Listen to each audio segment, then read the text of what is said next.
The wind in the Wyoming Territory did not just blow, it scoured.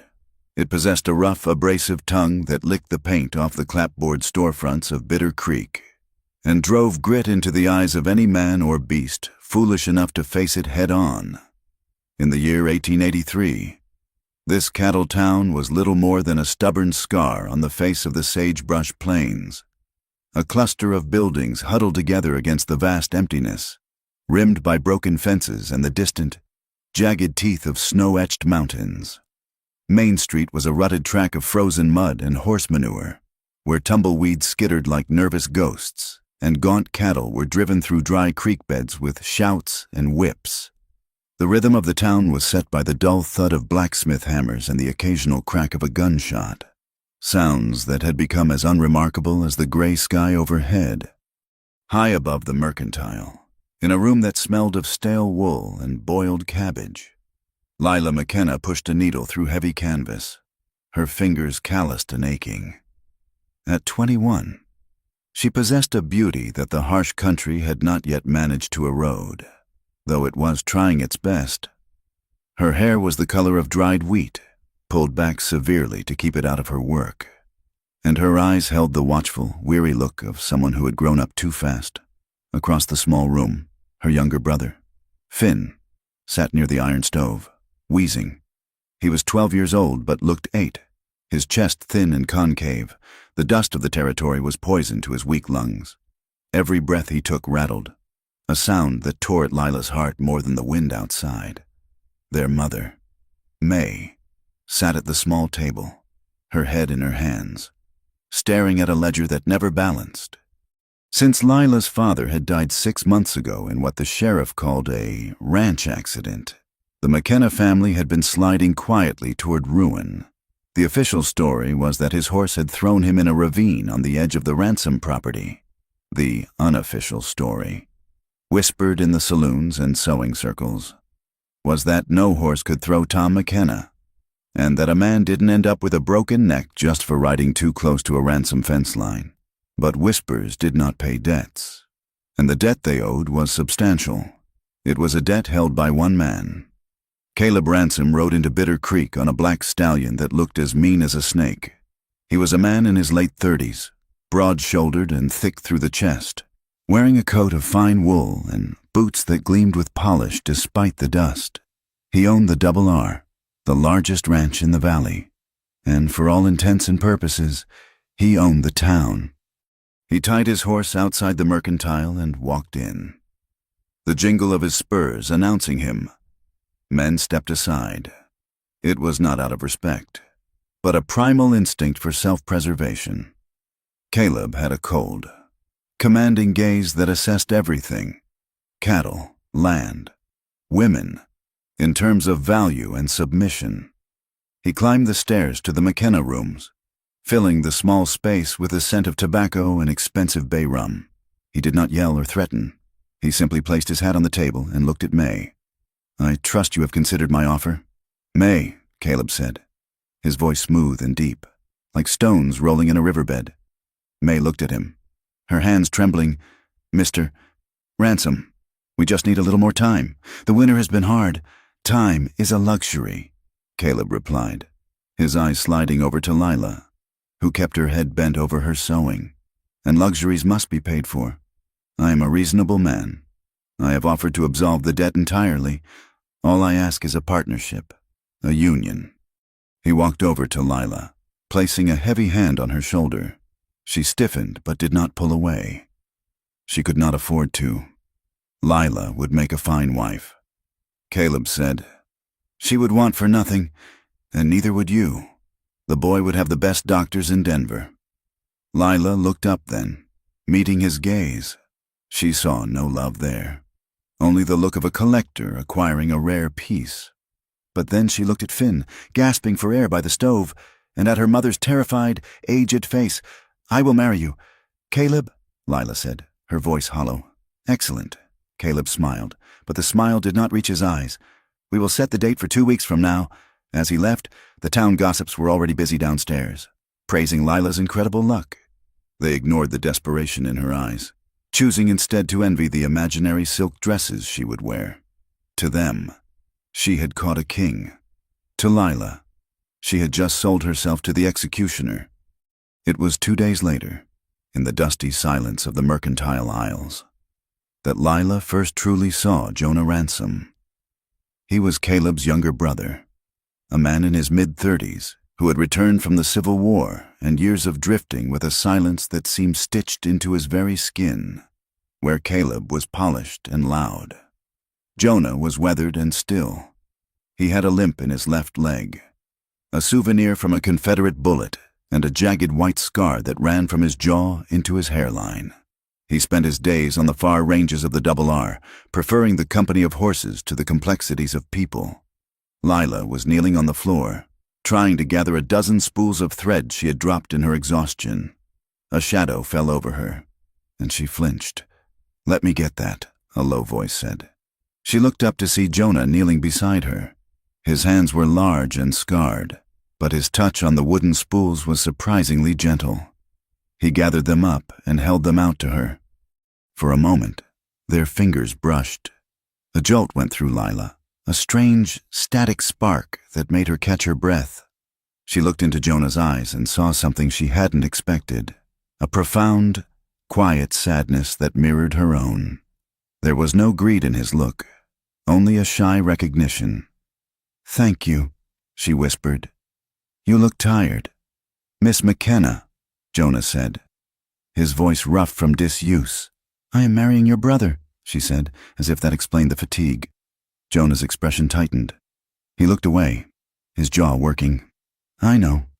He stood up abruptly, the moment broken by the weight of his name. "Be careful with him." "Lila," before she could ask what he meant. He turned and limped away, fading into the bright glare of the street. The pressure mounted as the wedding approached. May wept with relief, terrified of losing the roof over their heads, begging Lila to see the practical side. "He is a rich man."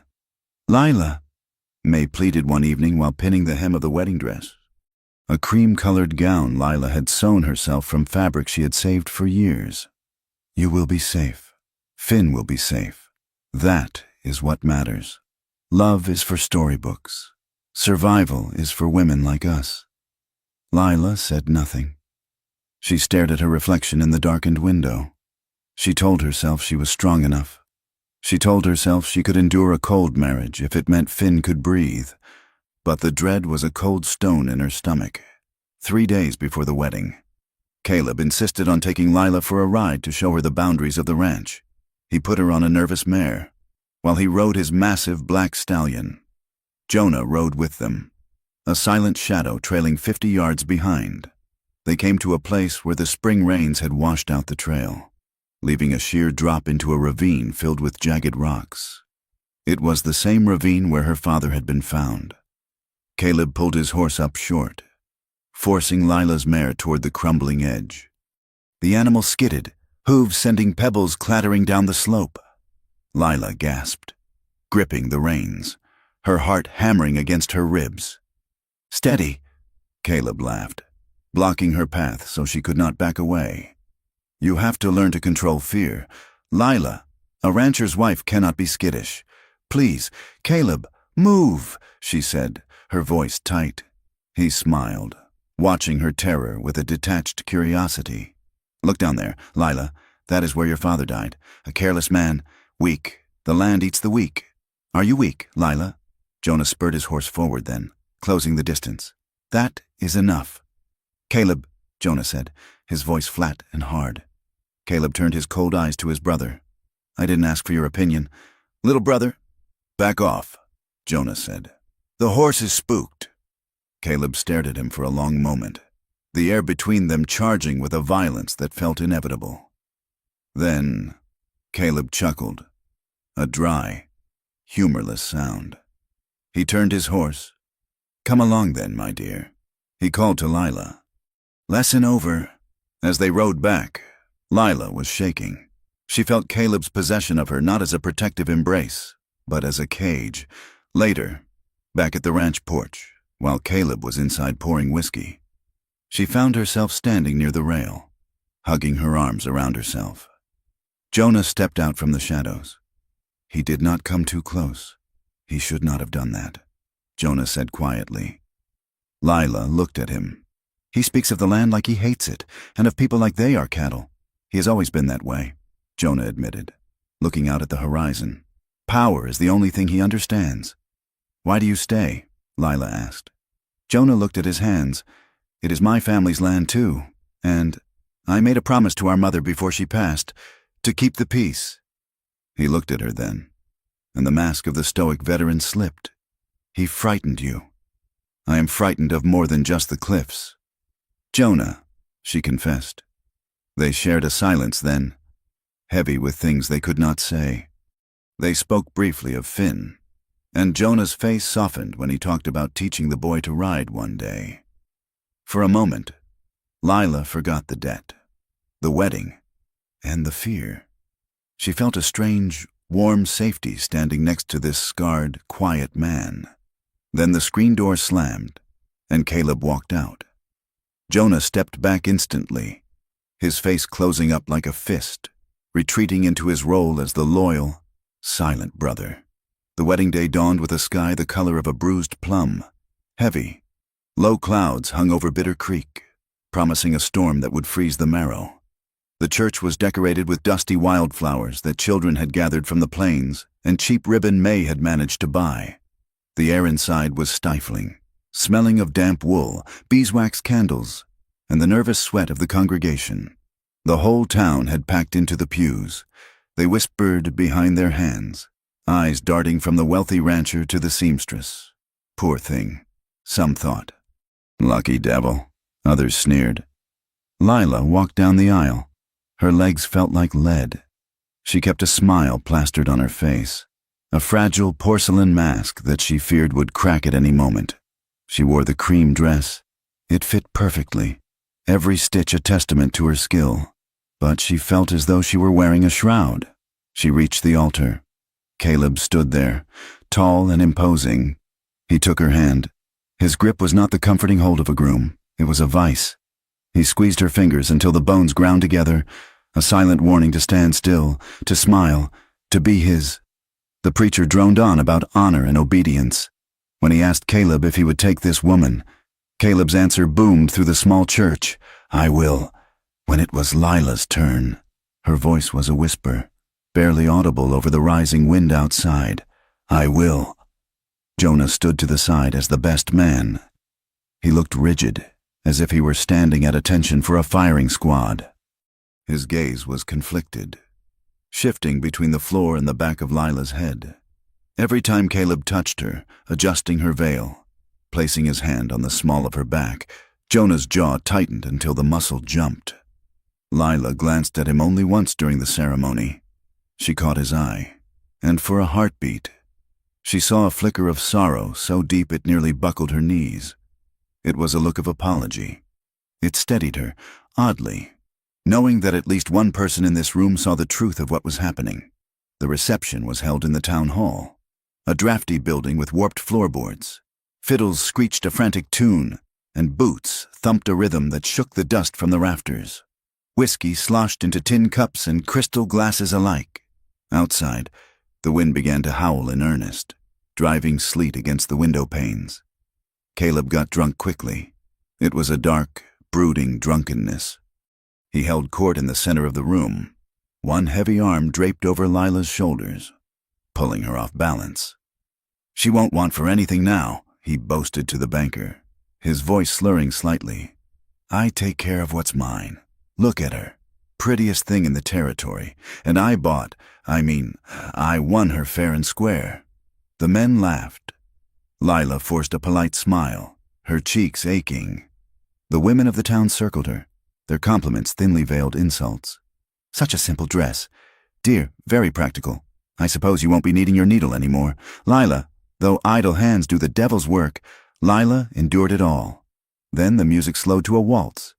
Caleb was deep in conversation about cattle prices. Jonah stepped forward. "May I have this dance, Mrs. Ransom?" he asked. He used her new name, but his tone made it sound like a question.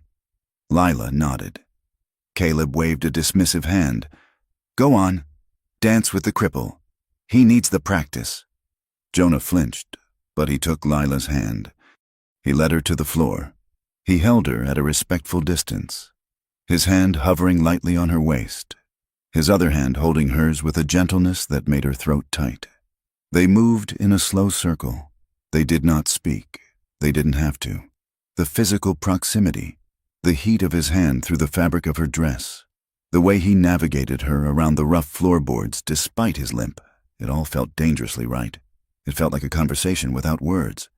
Lila looked up at him, and he looked down, and for the duration of that song, the noisy, crowded hall faded away. Then the music stopped. Jonah released her immediately, stepping back as if he had been burned. "Thank you," he said stiffly. He turned and walked out into the storm, not looking back. The ride to the ranch house was a journey into the abyss. Caleb drove the buggy, snapping the reins over the backs of the horses. The sky was a solid sheet of black. The wind cut through Lila's cloak as if it were made of gauze. They left the lights of the town behind, plunging into the vast darkness of the open range. The Ransom Ranch House stood on a rise, miles from the nearest neighbor. It was a sprawling two-story structure of timber and stone, isolated and imposing. Lantern light flickered in the windows, looking like watchful eyes. As they pulled up, the barns and corrals creaked in the wind. Lila looked out at the emptiness surrounding them. She realized, with a sudden, chilling clarity, just how far she was from help. She was alone. Caleb practically dragged her up the steps and into the house. He dismissed the servants who were waiting, barking at them to get to their quarters in the bunkhouse. He led Lila up the stairs to the master bedroom. It was a large room with a fine carpet and a heavy oak bed. He walked in, closed the door, and turned the key in the lock. The sound of the bolt sliding home echoed like a gunshot. Caleb turned to face her. The charm was gone. The mask of the respectable rancher lay in pieces on the floor. His face was flushed with whiskey and a dark, simmering rage. "Get undressed," he commanded. Lila stood by the window, her hands clutching her shawl. "Caleb, please, I need a moment. I said get undressed," he snarled. "You are my wife. I own the paper on your mother's house, and I own the paper on you." He walked to the dresser and poured himself another drink. Tossing it back, he looked at her with a sneer. "You think you're so precious," he said, pacing toward her. "Walking around town with your nose in the air. I enjoyed breaking your mother. It was easy. Like snapping a dry twig." Lila stared at him. You did it on purpose." "The debt?" Caleb laughed. He threw his head back. "Of course I did. I bought your note 6 months ago. I knew you'd come crawling eventually." "And my father?" Lila asked, her voice trembling. Caleb stopped. He stepped close to her, smelling of violence. "Tom McKenna was a stubborn fool," Caleb whispered, leaning down to her ear. "If he had just signed the water rights over to me quietly, he would still be breathing, but he wanted to argue. He wanted to fight." Lila's blood ran cold. "You killed him?" Caleb shrugged. "I let gravity do the work, but I watched him fall. And I'll watch you fall too if you don't learn your place." He reached out and grabbed the neckline of her dress. "No!" Lila screamed. She shoved him. He stumbled back, surprised by her strength. "You murderer!" she yelled. Caleb's face twisted into a mask of pure fury. He backhanded her. The blow knocked her across the room. She hit the bedpost hard, tasting copper in her mouth. He was on her in a second, pinning her to the mattress. His weight was crushing. Lila fought with everything she had. She clawed at his face, her fingernails raking down his cheek. "You little bitch!" Caleb roared. He grabbed her hair and slammed her head against the mattress. Lila's vision blurred. Tears streamed from her eyes, hot and stinging. She reached out blindly, her hand scrabbling over the bedside table. A lamp, a book. Then her hand slipped under the pillow. She felt the cold, hard steel of a revolver. Caleb's gun. He always kept it there. Caleb was tearing at her dress, his breath hot and foul on her neck. Lila's fingers curled around the grip. She didn't think. She didn't plan. It was pure instinct, the desperate, flailing need to survive. She pulled the gun out and jammed the barrel against his ribs. Caleb froze. He looked down, his eyes widening in disbelief. "You wouldn't?" Lila pulled the trigger. The boom was deafening in the enclosed room. Caleb jerked violently. He gasped, a wet, gurgling sound. He rolled off her, clutching his chest. Blood, dark and thick, began to pool on the fine carpet. Lila scrambled backward, pressing herself into the corner of the room. The smoking gun still clutched in her shaking hand. Caleb lay on his back. He looked at her, his eyes full of shock and undimmed rage. He tried to speak, but only a bubble of blood escaped his lips. Then, his eyes fixed on the ceiling, and he was still. Lila sat there, gasping for air, her dress torn, her lip bleeding. The silence that followed was heavier than the storm. Then, the door handle rattled. "Lila!" It was Jonah. She heard the heavy thud of boots against the door. Then a shoulder slammed into the wood. Once, twice, the lock splintered, and the door flew open. Jonah burst into the room. He was breathless, his coat dusted with snow. He had heard the shot from the bunkhouse. He stopped dead. He looked at Caleb's body. He looked at the gun in Lila's hand. He looked at the bruises blooming on her face and the torn bodice of her dress. Lila began to shake violently. He said he killed my father. He tried to. I didn't mean. She dropped the gun. It hit the floor with a heavy thud. Jonah stepped over his brother's body. He didn't check for a pulse. He knew death when he saw it. He went straight to Lila. He knelt in front of her, not touching her, but close enough to shield her. "Did he hurt you?" Jonah asked, his voice low and urgent. Lila nodded, tears spilling over. "I shot him. Jonah, I shot him." Jonah looked at her. He saw the terror in her eyes. He saw the marks on her skin. He knew his brother. He knew exactly what had happened. He stood up, pulling her with him. "We have to go," he said. Lila blinked. "Go? But the sheriff belongs to the Ransoms," Jonah said grimly. "My father will hang you before the sun comes up. They will say you seduced me. They will say we planned this. They won't care about the truth." He grabbed a blanket from the foot of the bed and wrapped it around her shoulders. "Lila, listen to me. If we stay here, you die." Lila looked at Caleb's body, then at Jonah. She saw the resolve in his face. He was throwing his life away for her. "Okay," she whispered. Jonah moved fast. He blew out the lamp. "Come on." They ran down the back stairs, boots slipping on the polished wood. The wind hit them like a physical blow when they exited the kitchen door. It was snowing now. Thick, wet flakes that swirled in the darkness. Jonah led her to the stables. His hands shook as he threw a saddle onto a roan mare for her and his own bay gelding. He worked in silence, his jaw set so hard it looked like it might snap. He helped her mount. She winced as she settled into the saddle, her body aching from the struggle. Jonah swung up onto his horse, wincing as his bad leg took the weight. He looked at her, snow catching in his eyelashes.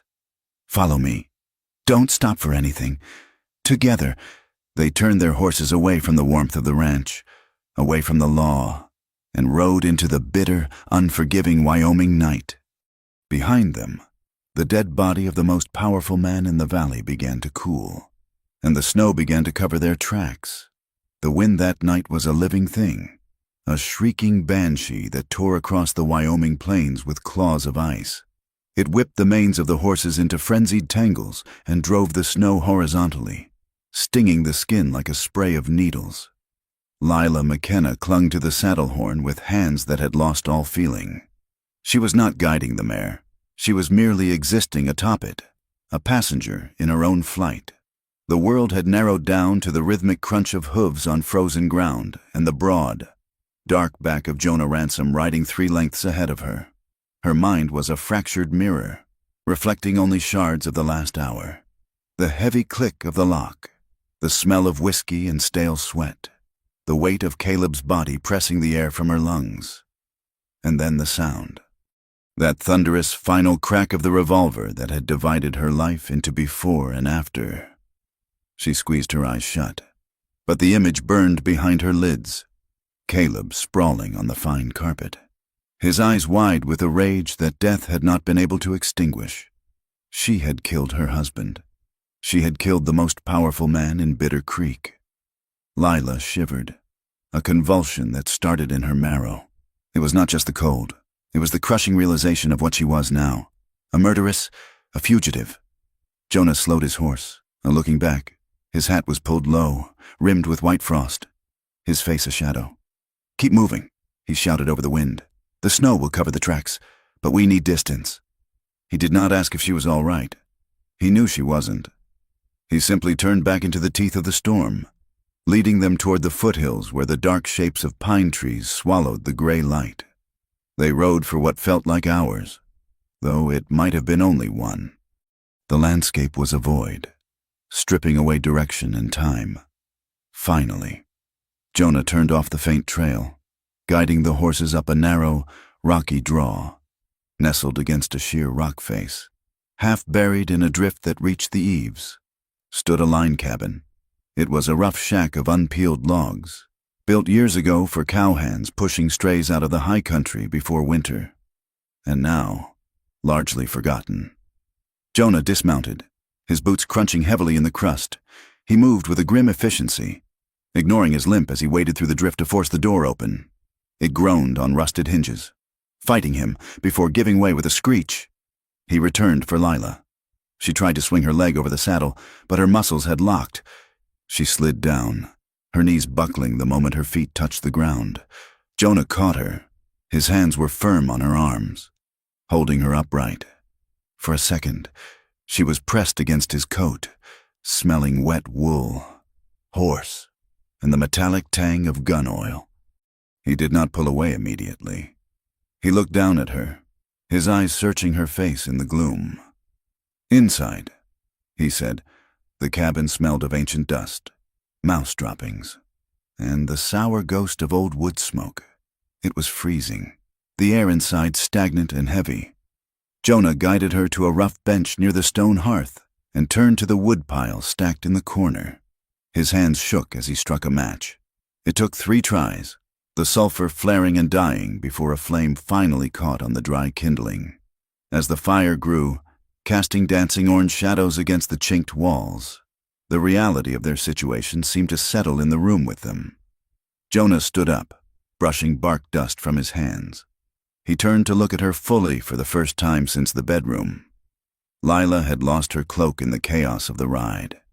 She sat shivering in her torn wedding dress, the cream fabric stained with mud at the hem and flecks of Caleb's blood on the sleeve. But it was not the dress that made Jonah's stomach knot with a sick, cold anger. It was the purple bruise blooming like a dark flower along her jawline.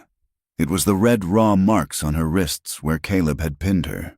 It was the torn ribbon at her bodice, exposing the violent desperation of the struggle. Jonah looked at the marks, his jaw tightening until the cords of his neck stood out. He looked at the woman his brother had vowed to cherish only hours ago. "I should have killed him years ago," Jonah said. His voice was quiet, devoid of inflection, which made it all the more terrifying. Lila looked up, her teeth chattering. "Jonah, don't!" He walked to the single and narrow bunk built into the wall and stripped the threadbare blanket from it. He shook it out, dust motes swirling in the firelight, and brought it to her. "Wrap this around you. You're freezing." He sat on the dirt floor across from her, his back against the logs, stretching his bad leg out. He watched the fire, refusing to look at her bruises again, as if looking would make him do something reckless. "There is only one bed," Lila whispered, clutching the blanket. "You take it," Jonah said. "You are hurt too. I saw you limping. I have slept on worse than dirt. Mrs. Lila, take the bed." He corrected himself on her name, the slip hanging in the air. Mrs. Ransom. The name felt like a curse now. Lila moved to the bunk, the straw mattress rustling loudly in the small space. She lay down, curling into a tight ball, but sleep was a distant country. The temperature in the cabin dropped as the fire burned down to coals. The wind shrieked through the chinks in the logs, a high, lonely sound that mimicked the screams trapped in her throat. From the floor, she heard Jonah cough, a rough, wet sound that he tried to stifle in his sleeve. "Jonah?" she asked into the dark. "Go to sleep. Lila, I can't." Silence stretched between them, heavy and thick. "He is going to take everything," Lila said, her voice trembling. "Your father. He will take the house. He will throw May and Finn into the street. My father will be too busy hunting us to worry about evictions for a few days," Jonah replied grimly. "That doesn't help them. I did this to save them, and now I have doomed them. You didn't do this." "Lila," Jonah said, his voice hard. "Caleb did this. He did it the moment he touched you." Lila rolled over, staring at the flickering embers. "I always felt it. Whenever he smiled at me in town, I felt cold, like I was a prize heifer he was checking for ticks. I told myself it was just nerves. I told myself a man that rich must be decent. Money doesn't buy decency," Jonah muttered. "It just buys silence." "Why didn't you warn me?" Lila asked. The question was soft, not an accusation, but it hit Jonah like a whip. He sat up, feeding another log into the fire. The flare of light illuminated his scarred face, the guilt etched deep into lines around his mouth. "Because I was a coward," he said. "No," Lila said. "You are not a coward. You came for me tonight. Tonight was too late," Jonah said. "I saw him threaten a hand once, a boy named Thomas. They were out by the North Ravine. Caleb had a gun to the boy's head. I was watching from the ridge. I had a rifle. I could have stopped it. I could have ridden down. But I didn't. I told myself it was family business. I told myself Caleb was just scaring him. And Thomas was gone the next day. Caleb said he rode on, but he left his saddle in the tack room.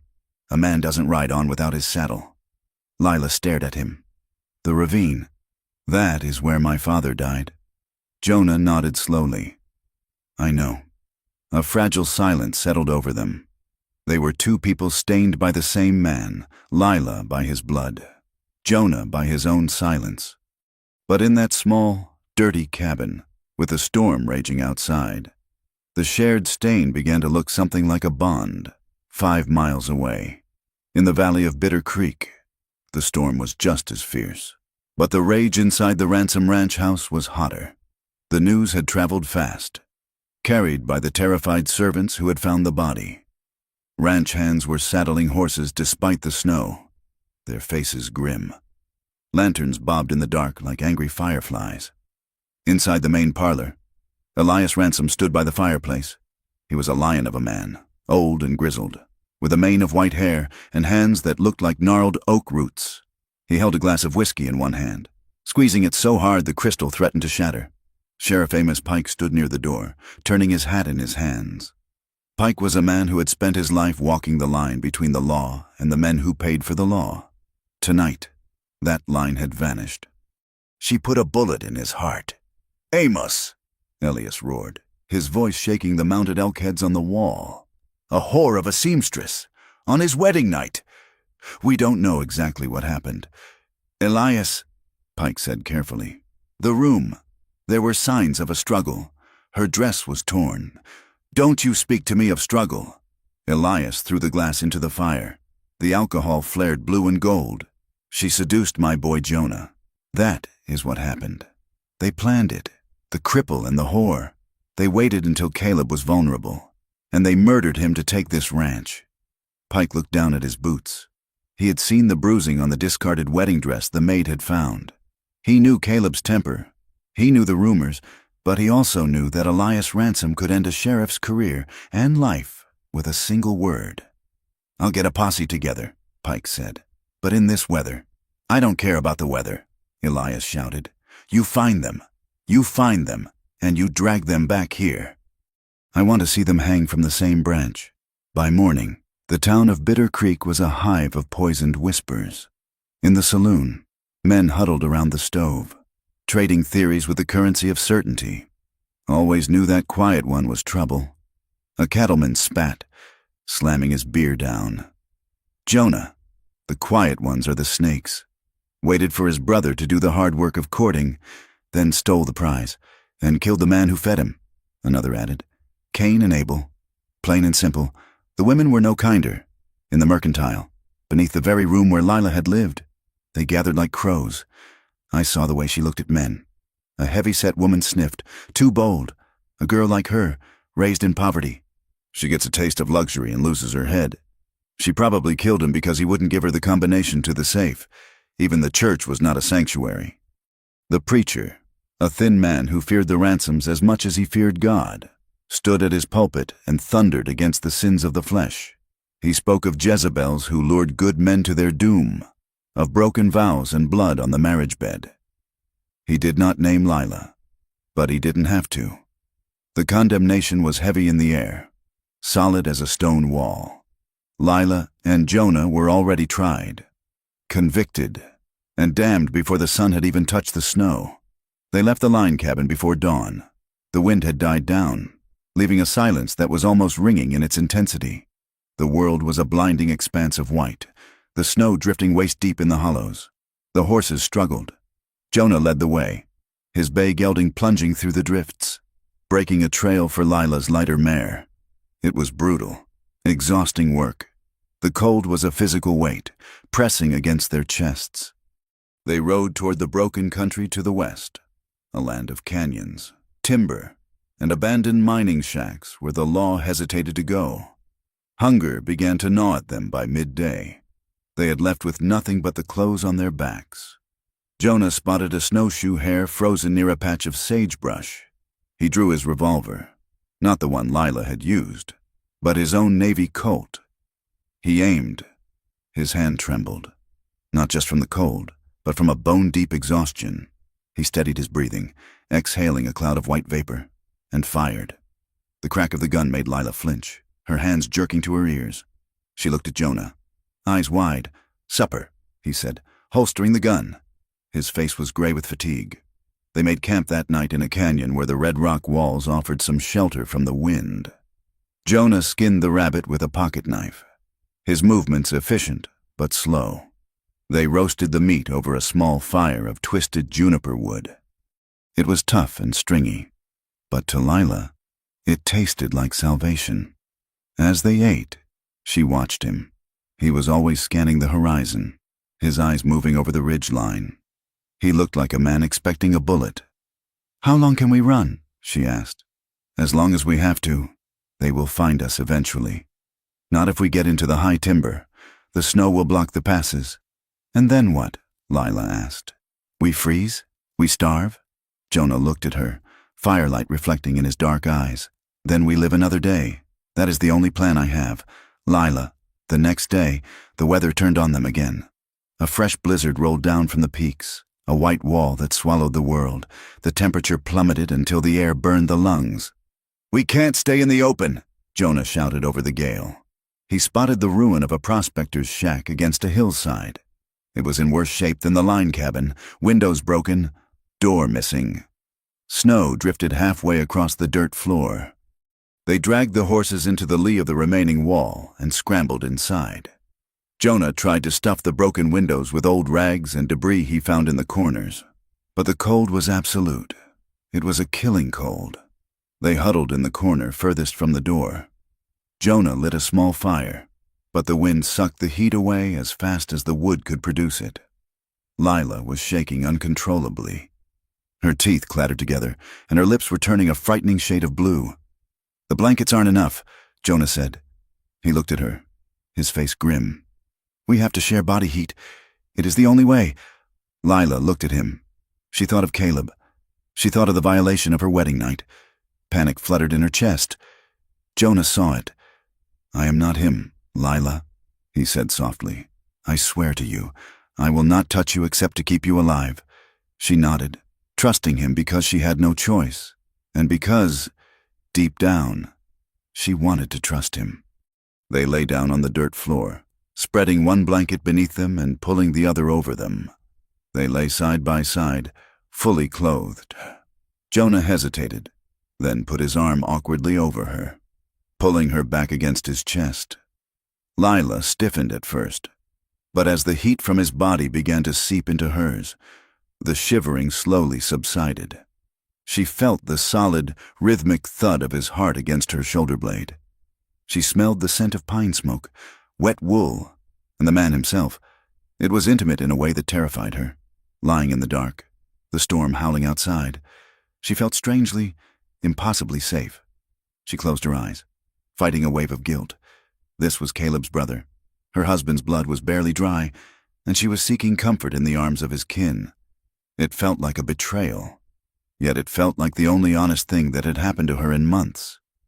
Jonah lay awake, staring into the darkness. He could feel every breath Lila took. He could feel the curve of her spine against him. His body responded to her closeness with a traitorous ache, a desire that had been smoldering since he first saw her kneeling in the mercantile. He hated himself for it. She was a widow. She was a victim. She was under his protection. I will not be like him, he promised himself, clenching his jaw. I will cut my own heart out before I become another man taking what isn't his. He shifted slightly, giving her more room, but keeping his arm around her like an iron bar of defense. Morning brought a stillness that was almost holy. The sun broke through the clouds, lighting the fresh snow with blinding brilliance.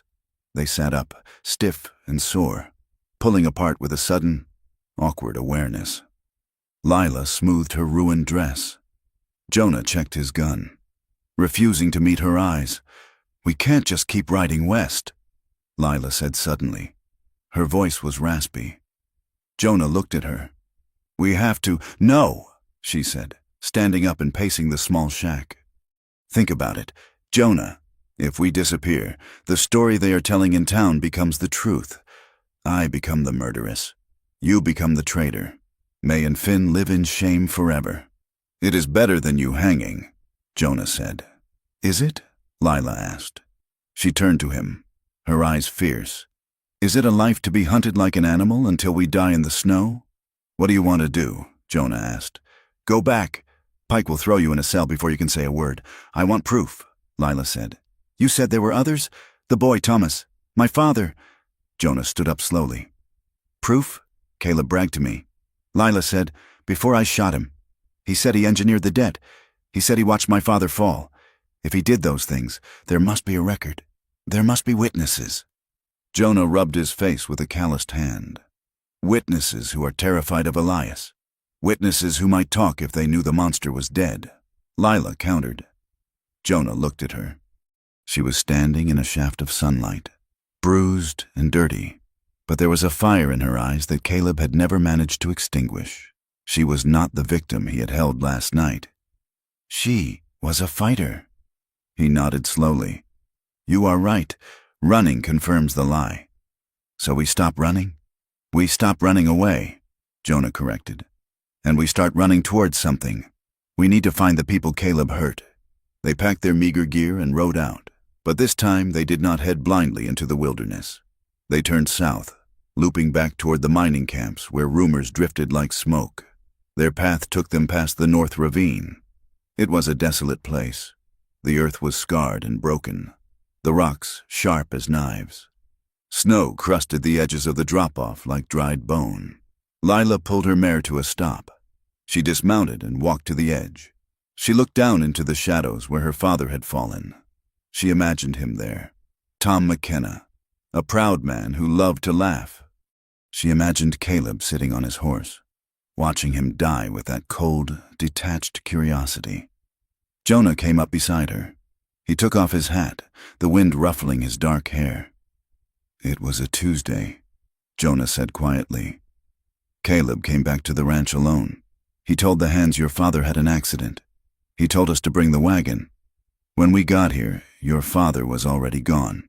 He paused, looking at the rocks. Caleb wouldn't let us take him to town right away. He made us wait until dark, said he didn't want to upset the town ladies. But I saw him checking your father's pockets. He took a paper.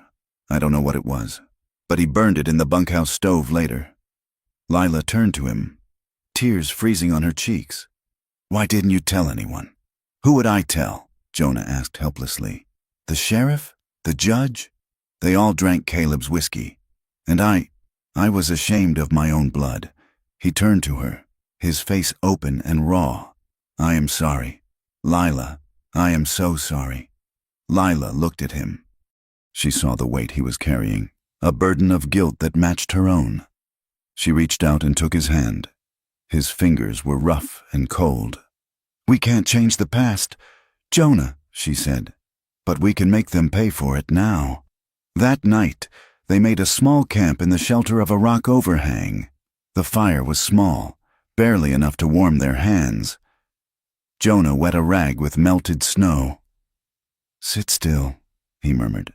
He gently wiped the cut on her brow where the bedpost had struck her. His touch was reverent, incredibly careful, as if she were made of glass. He moved to her wrists, cleaning the raw skin where Caleb's grip had burned her. Lila watched his face. He was focused, his brow furrowed in concentration. He was so different from his brother.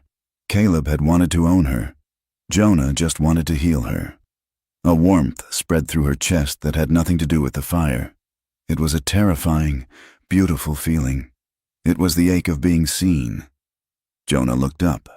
Their eyes met. The rag stilled in his hand. The distance between them seemed to vanish. Lila leaned in slightly, drawn by a gravity she couldn't resist. She saw Jonah's gaze drop to her lips, saw the sudden flare of want in his eyes.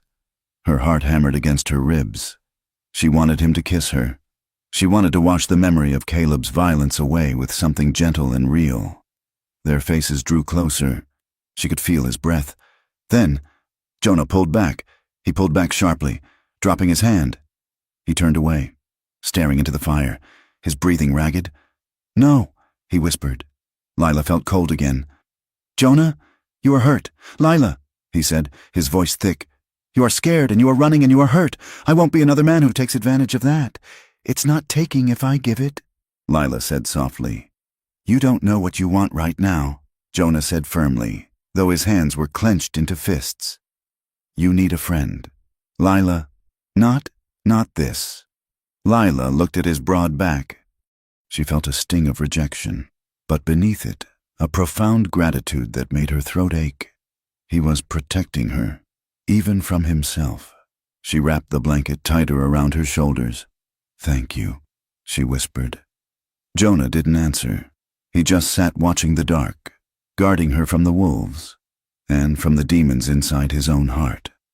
The storm broke on the third day, leaving the Wyoming territory smothered under a shroud of blinding white. The world had lost its edges. The sagebrush plains were smoothed into rolling drifts, and the mountains on the horizon were no longer jagged teeth, but soft, looming ghosts against a sky of piercing blue. Jonah Ransom and Lila McKenna rode out of the high country, their horses floundering in snow that reached the stirrups. As they descended toward the lower elevations, the thaw began. The white purity of the storm gave way to a slick, churning mess of mud and slush. The trail turned into a slurry that sucked at the horses' hooves, and the air grew heavy with the smell of wet earth and rotting pine needles. They were no longer the frantic fugitives who had fled the ranch house. They were specters, coated in a layer of grime that seemed permanently etched into their skin. Lila's cream dress was ruined, the hem stiff with dried mud, the bodice stained with smoke and grease. She wore a rough woolen coat Jonah had scavenged from the prospector's shack and a battered hat pulled low over her eyes. Jonah looked little better, his beard growing and dark and patchy, his eyes rimmed with red exhaustion. "We are heading for Iron Ridge," Jonah said, pointing toward a smear of gray smoke in the distance. "It is a mining camp. Rough place. Men there don't ask questions, mostly because they are running from answers themselves." Lila nodded, too tired to speak. The fear of being caught had dulled into a constant, throbbing ache in the back of her skull. Caleb had money in the mines. Jonah continued, his voice tight. "Silent partner, but he squeezed the operators just like he squeezed the ranchers. If there is anyone who hated my brother enough to talk, we will find them there." Iron Ridge was a scar on the side of a canyon, a haphazard collection of canvas tents and shacks built from stolen lumber. It smelled of sulfur, unwashed bodies, and desperation. As they rode down the single muddy street, men stopped their work to stare. They were hard men with faces like leather, leaning on pickaxes or sitting on crates, watching the newcomers with predatory curiosity. Jonah kept his hand near his holster. "Keep your head down," he murmured. "Let me do the talking." They tied the horses outside a structure that claimed to be a saloon. though it was little more than a lean-to with a plank bar. Inside, the air was thick enough to chew, swirling with tobacco smoke and the acrid fumes of cheap kerosene. Jonah led Lila to a table in the corner. He ordered whiskey and a plate of beans, tossing a coin onto the sticky wood. To the bartender, he said, "Just passing through, looking for work if there is any." The bartender grunted and slid the bottle over. They ate in silence, the hunger gnawing at their bellies, making them ravenous. As the room filled up with the shift change, Jonah began to work. He didn't ask direct questions. He just listened, offering a drink here, a nod there. Eventually, an old miner named Silas hobbled over, eyeing the bottle. He was a wreck of a man, his lungs wheezing with coal dust, his fingers twisted by arthritis. "You got the look of a cowman, not a miner," Silas wheezed, accepting the pour Jonah offered. Ranching didn't pay out. Jonah lied smoothly. "Worked a bit for the Double R a few years back." Silas spat on the floor. "Double R, that is Ransom land? Devil's Ground, that is—" "You knew Caleb Ransom?" Jonah asked, keeping his voice even. "Knew him?" Silas laughed, a dry, rattling sound. "I worked a claim he bankrolled, promised us a fair split, 6 months of breaking our backs, and when we struck a vein, he came in with his hired guns and told us the contract had changed, said we owed him for equipment fees. Took it all, left us with nothing but blisters. He was a hard man." Jonah said. "Hard?" "He was rotten," Silas said, slamming his glass down. "I remember a boy, Thomas, young buck, worked the horses for Ransom. Came up here looking for work one winter. Said he saw something he wasn't supposed to." "What did he see?" Lila asked. It was the first time she had spoken, and her voice was sharp. Silas looked at her, surprised by the intensity in her eyes. "Said he saw Ransom arguing with a fella near the ravine. Said Ransom pulled a gun. Next thing you know, Tomas goes back to get his gear and vanishes. Ransom said he rode on, but Tomas owed me $5. He wouldn't have left without paying me. He was a good boy." Lila's hand gripped the edge of the table until her knuckles turned white. It was the first confirmation. Thomas, the boy Jonah had mentioned, the boy who had disappeared.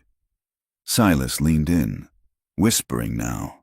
It wasn't just men, neither. There was a woman, washerwoman named Martha. She is over at the laundry tent now. Ask her why she left the valley. Ransom had a taste for things he couldn't buy, and he didn't like hearing the word no. Jonah thanked the man and poured him the rest of the bottle. He took Lila's arm and led her out into the muddy street. "I need to talk to her," Lila said. Jonah nodded. "I will watch the horses." Lila found Martha in a steaming tent, scrubbing heavy denim trousers in a tub of gray water. She was a woman of 40, but her face was lined with the weariness of 60. When Lila asked her about Caleb, Martha went still. She looked at the door, fear darting in her eyes. "He is dead," Lila said quickly. "You don't have to be afraid of him anymore." Martha looked at Lila, really looked at her, and saw the bruises that were still fading on Lila's jaw. A flash of recognition passed between them, a silent language of women who had survived powerful men. "He killed him?" Martha asked softly. "Yes." "Good," Martha said. She wiped her soapy hands on her apron. "I worked in the kitchen at the big house. He would come down at night. He would stand in the doorway and just watch. Then he started leaving money on the table. I told him I wasn't that kind of woman. He told me every woman was that kind of woman if the price was right, or if the threat was big enough." She looked down at the soapy water. "One night he tried to force his way into my room. I screamed. The cook came running. Caleb laughed it off, said I was imagining things, but the next day, the foreman told me to pack my bags. Said I was stealing silver. I never stole a thing in my life." Lila reached out and touched Martha's wet hand. "Thank you." Martha gripped Lila's hand back. "You are the one, aren't you? The bride?" Lila stiffened. "News travels fast," Martha said sadly. "Even up here." Lila hurried back to the horses, her heart pounding. They had stories now. They had pieces of the truth. But as she stepped into the street, she saw Jonah standing by a hitching post, his body rigid. He was holding a newspaper. A rider had just come in on a lathered horse, delivering a bundle of the Wyoming Territorial Gazette. Jonah was staring at the front page. Lila walked up to him. Jonah? He didn't want to show her. She saw the hesitation in his eyes, the desire to protect her from one more blow, but he handed it to her silently. The headline screamed in bold, black ink. Rancher murdered on wedding night, bride flees with brother. Lila's hands shook as she read the text. It was a masterpiece of fiction. It described Caleb as a pillar of the community and a generous benefactor. It painted Lila not as a desperate daughter saving her family, but as a temptress of low standing who had ensnared the wealthy rancher. The article went on. Sheriff Pike reports that the younger brother, Jonah Ransom, had been seen quarreling with the deceased, driven by jealousy. It is believed the pair plotted the assassination to seize the Ransom estate. The bride, a seamstress of considerable beauty but questionable character, is said to have lured the victim to his bed before the cowardly act was committed. There was no mention of the debt, no mention of the bruises, no mention of self-defense. Lila felt the world tilt. She read the words questionable character and assassination over and over. They had taken her life, her trauma, and twisted it into a sordid dime novel. They hate us, she whispered. Jonah took the paper from her and crumpled it in his fist. They don't know us. They don't want to know us, Lila said, her voice rising. Look at this. Jonah!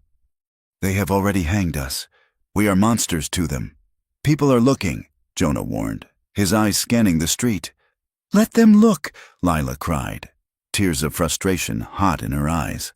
I have nothing left to hide. Jonah grabbed her arm, pulling her toward the livery stable where they had rented a stall and a small room in the loft above.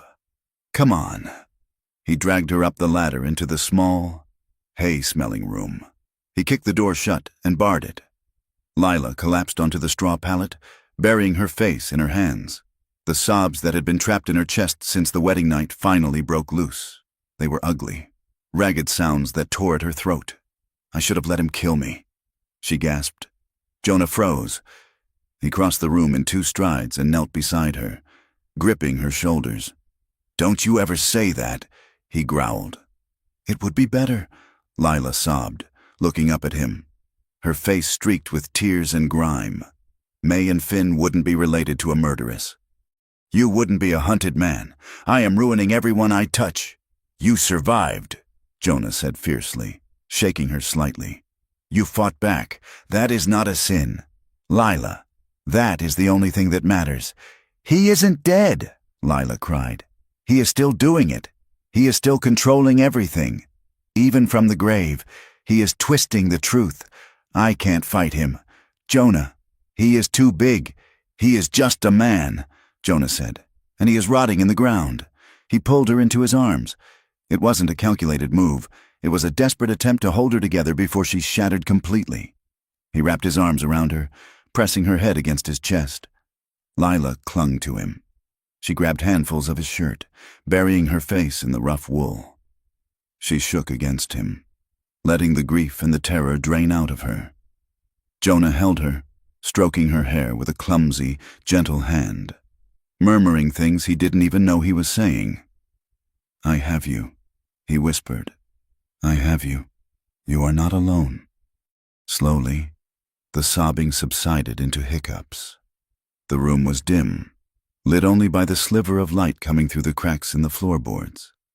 The silence returned, but it was different now. It was charged.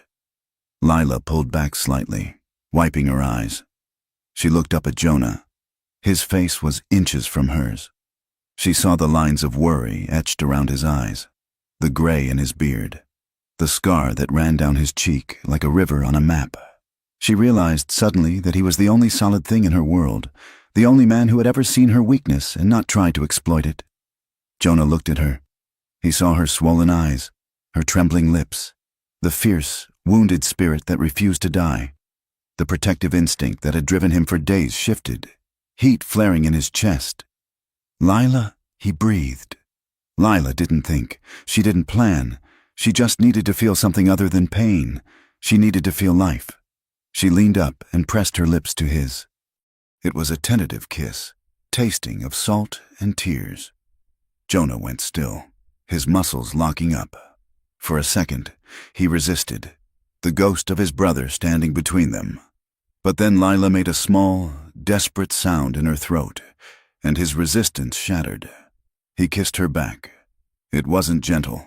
It was aching and hungry, born of the adrenaline of survival and the crushing weight of their shared trauma. His hand slid up her back, tangling in her hair, pulling her closer until there was no air left between them. Lila's fingers dug into his shoulders, feeling the hard muscle, the reality of him. For a moment, they weren't fugitives. They weren't a widow and a brother-in-law. They were just two people clinging to each other on the edge of the world. The desire was a sudden, roaring fire. Lila felt a yearning she had never known, not to be possessed, but to be met, to be wanted for the woman she was, not the debt she could pay. Jonah's hand moved to her waist, pulling her hips against his. The friction sent a shockwave through him. He wanted her, God help him. He wanted her more than he wanted his next breath. Then, the thought struck him like a bucket of ice water. This is Caleb's wife. The world thinks you stole her. If you do this, you make the lie true. He tore himself away, gasping as if he had surfaced from deep water. He scrambled back, putting space between them. His chest was heaving. He looked at Lila, his eyes wide and dark with a mix of passion and horror.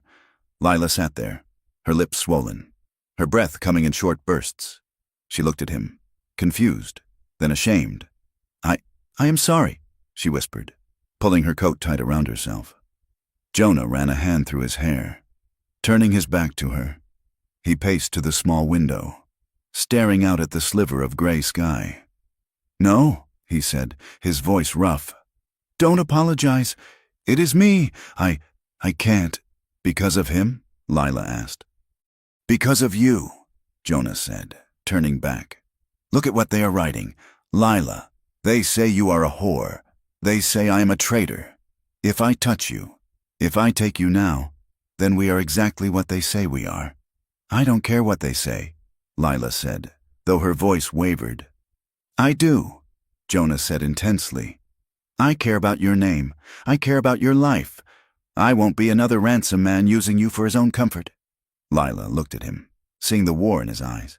He wasn't rejecting her. He was honoring her, in a twisted, painful way. So what do we do? She asked. We can't stay here. The news is out. Someone will recognize us. Jonah nodded, his demeanor shifting back to the soldier. We leave. Now. And go where?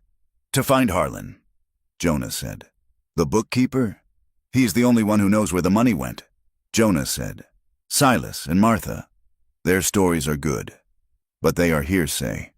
A jury won't hang a dead man's reputation on the word of a washerwoman. We need paper. We need proof. He walked over to her and held out his hand. He didn't pull her into an embrace this time.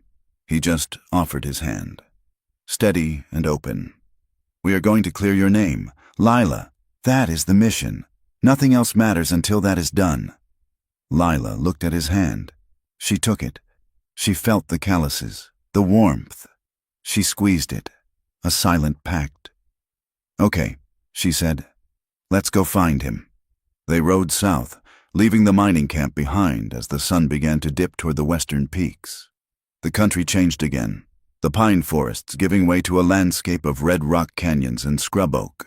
The mud dried into hard, cracked earth that dusted their clothes in a fine red powder. The journey to find Harlan took 2 days of hard riding. They avoided the main trails, sticking to the deer paths and dry creek beds. At night, the coyotes howled, a lonely, yipping chorus that echoed off the canyon walls. The stars burned cold and indifferent above them. They sat by small fires, keeping a careful distance from each other now. The memory of the kiss lay between them like a drawn sword, dangerous, shiny, and impossible to ignore. To fill the silence, they talked, real talk, not just survival plans. Lila spoke of her father. He taught me to shoot before he taught me to sew, she said, staring into the flames. He said a needle could mend a coat, but a gun could save a life. He wanted a son, I think, but he got me. He would be proud of you, Jonah said. He would be ashamed I got us into this mess. No, Jonah said firmly. He would be proud you didn't let them break you. Jonah spoke of the war. He told her about the long marches in the rain, the smell of black powder, the day he took the bullet in his leg at Shiloh. I lost my faith in men back then. He admitted, I saw what people do when there is no law. I came back here thinking the ranch would be different. But Caleb, he was running his own little war. And I just swapped one uniform for another. I let him give me orders because it was easier than fighting him. You are fighting him now, Lila reminded him. Only because you fired the first shot, Jonah said. You have more courage in your little finger than I have in my whole body. Lila looked at him across the fire. You are leading us through hell. Jonah Ransom. That doesn't look like cowardice to me. On the third day, they found the place the old miner had hinted at. It was a miserable patch of land near a dried-up creek bed, miles from civilization. A shack stood there, leaning drunkenly to one side, the roof patched with tin sheets that rattled in the wind. Jonah drew his gun as they approached. Stay behind me, he called out. Harlan. There was no movement from the shack. Harlan, it's Jonah Ransom. A shotgun barrel poked out of the glassless window. Get off my land, a reedy voice screeched. I got nothing for your ransoms. I paid my dues. We aren't here to collect, Jonah shouted, keeping his hands visible. Caleb is dead. Harlan. There was a long silence. Then the shotgun wavered. Dead. Dead as a doornail. I need to talk to you. The door creaked open. Harlan emerged. He was a small man with ink-stained fingers and spectacles that were cracked down the middle. He looked like a rodent blinking in the sunlight. He lowered the shotgun, squinting at them. Who is the girl? Harlan asked. This is Lila, Jonah said. The one who shot him. Harlan's eyes widened. He looked at Lila, taking in the travel-worn clothes, the bruises, the haunted look in her eyes that spoke of things seen and done. Well, Harlan said, spitting into the dust, I guess you better come inside. The inside of the shack was a nest of paper. Stacks of ledgers, loose sheets, and newspapers were piled everywhere. It smelled of mold and old ink. Harlan cleared a space on a rickety table. So, the bastard is finally gone. I figured one of the husbands would get him eventually. Didn't figure it would be a bride. He kept a book on everyone, didn't he? Jonah asked, cutting to the chase. Harlan chuckled nervously. Caleb Ransom never sneezed without writing down how much the handkerchief cost. He documented everything. Said it was leverage. If anyone crossed him, he had the dates, the amounts, the sins. Did he write about the land grabs? Lila asked. Harlan nodded. Every acre. Who he squeezed. Who he bribed. What about accidents? Jonah asked. Harlan went still. He looked at Jonah, then at Lila. He kept a separate book for that, the black ledger. Do you have it? Harlan hesitated. He looked terrified. If Elias knows I have it, Elias is already hunting us, Jonah said. If we go down, the truth dies with us, and Caleb wins. Harlan looked at Lila again. He seemed to be weighing the danger against the satisfaction of revenge. He saw the resolve in her face. He walked to a loose floorboard in the corner and pried it up. He pulled out a small, leather-bound book wrapped in oilcloth. He handed it to Jonah. Jonah opened it. The pages were filled with Caleb's cramped, meticulous handwriting. He flipped through the dates.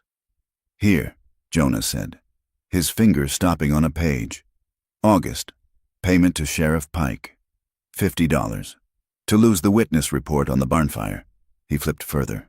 October, land acquisition. McKenna parcel. Lila moved closer, holding her breath. Jonah read the entry aloud. McKenna refused final offer. Instructed foreman to pressure him toward the North Ravine. Horse spooked. Problem resolved. Coroner paid $20 to rule accidental.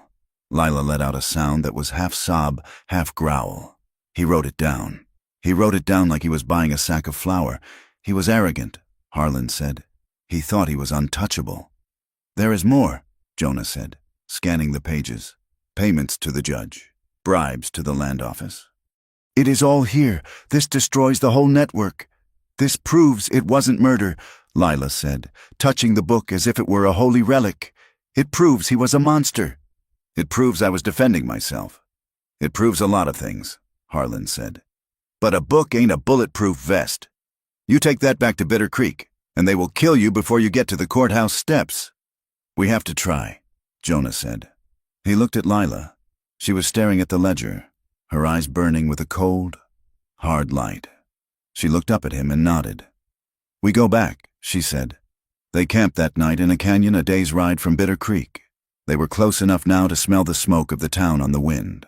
The mood had shifted. The desperate flight was over. Now, they were soldiers preparing for a suicide mission. They sat shoulder to shoulder by the small fire, the ledger resting on a rock between them. The night was vast and silent. Lila rested her head against Jonah's shoulder. It was a natural movement now, stripped of the awkwardness of the previous days. "I am scared," she admitted softly. "I am too," Jonah said, "but I feel clean," she said. "For the first time since he walked into our apartment, I have the truth in my hands." She looked at Jonah's profile, illuminated by the flickering light. "You saved me, Jonah, not just from the ranch house, but from the madness. If you hadn't believed me, I would have believed them. I would have believed I was the villain." "I didn't do much," Jonah said. "Just rode a horse." "You stayed," Lila said. "You are the first man who ever stayed." She lifted her head to look at him. "I know we can't be together like that," she said, her voice steady. "I know the town is watching. I know the rules. But I need you to know something." "What?" Jonah asked, turning to her. "I feel safe with you. And that kiss, I didn't regret it. I only regretted that the world made it wrong." Jonah looked at her, his heart hammering against his ribs. He wanted to kiss her again. He wanted to take the world and break it until it fit the shape of them. "I have thought about you every day since I saw you in the mercantile," he confessed, his voice low and rough, picking up that thread. "I saw your hands, and I thought, those hands deserve to hold something better than worry." He reached out and brushed a stray lock of hair from her forehead. "I fought it, Lila. I fought it because you were his, but I am not fighting it anymore. I'm just putting it aside, until we are free." "Until we are free," Lila repeated. They sat there as the fire died down. Two outcasts plotting to overthrow a kingdom with nothing but a book and the truth. "Tomorrow. We ride in," Jonah said. "Tomorrow." Lila agreed. They would face the town that wanted them dead. They would face the father who wanted blood. They would face the judge who had been bought. But they would do it standing up, and they would do it together. The ride back to Bitter Creek was a penance.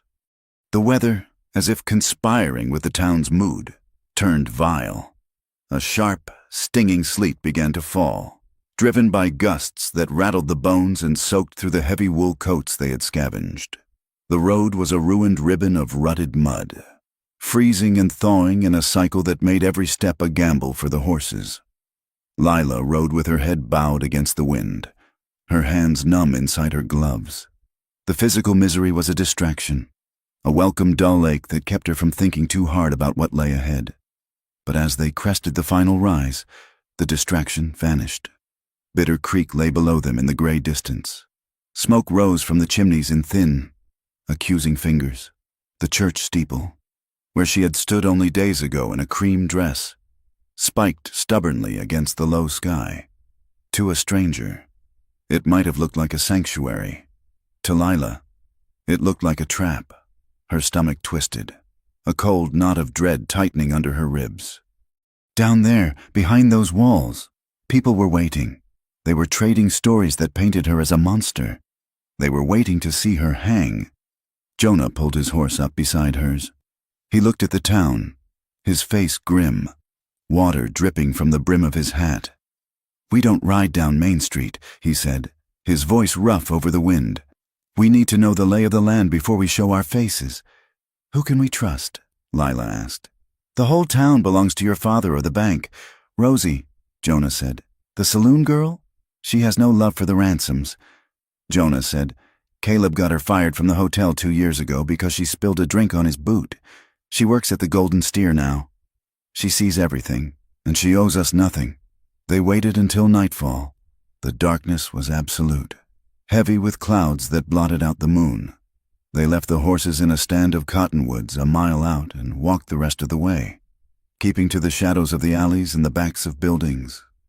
The rear entrance of the Golden Steer smelled of stale beer and rotting garbage. Jonah knocked a specific rhythm on the door.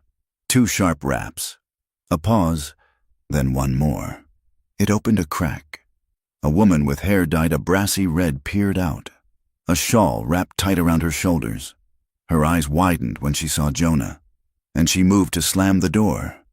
Jonah's boot blocked it.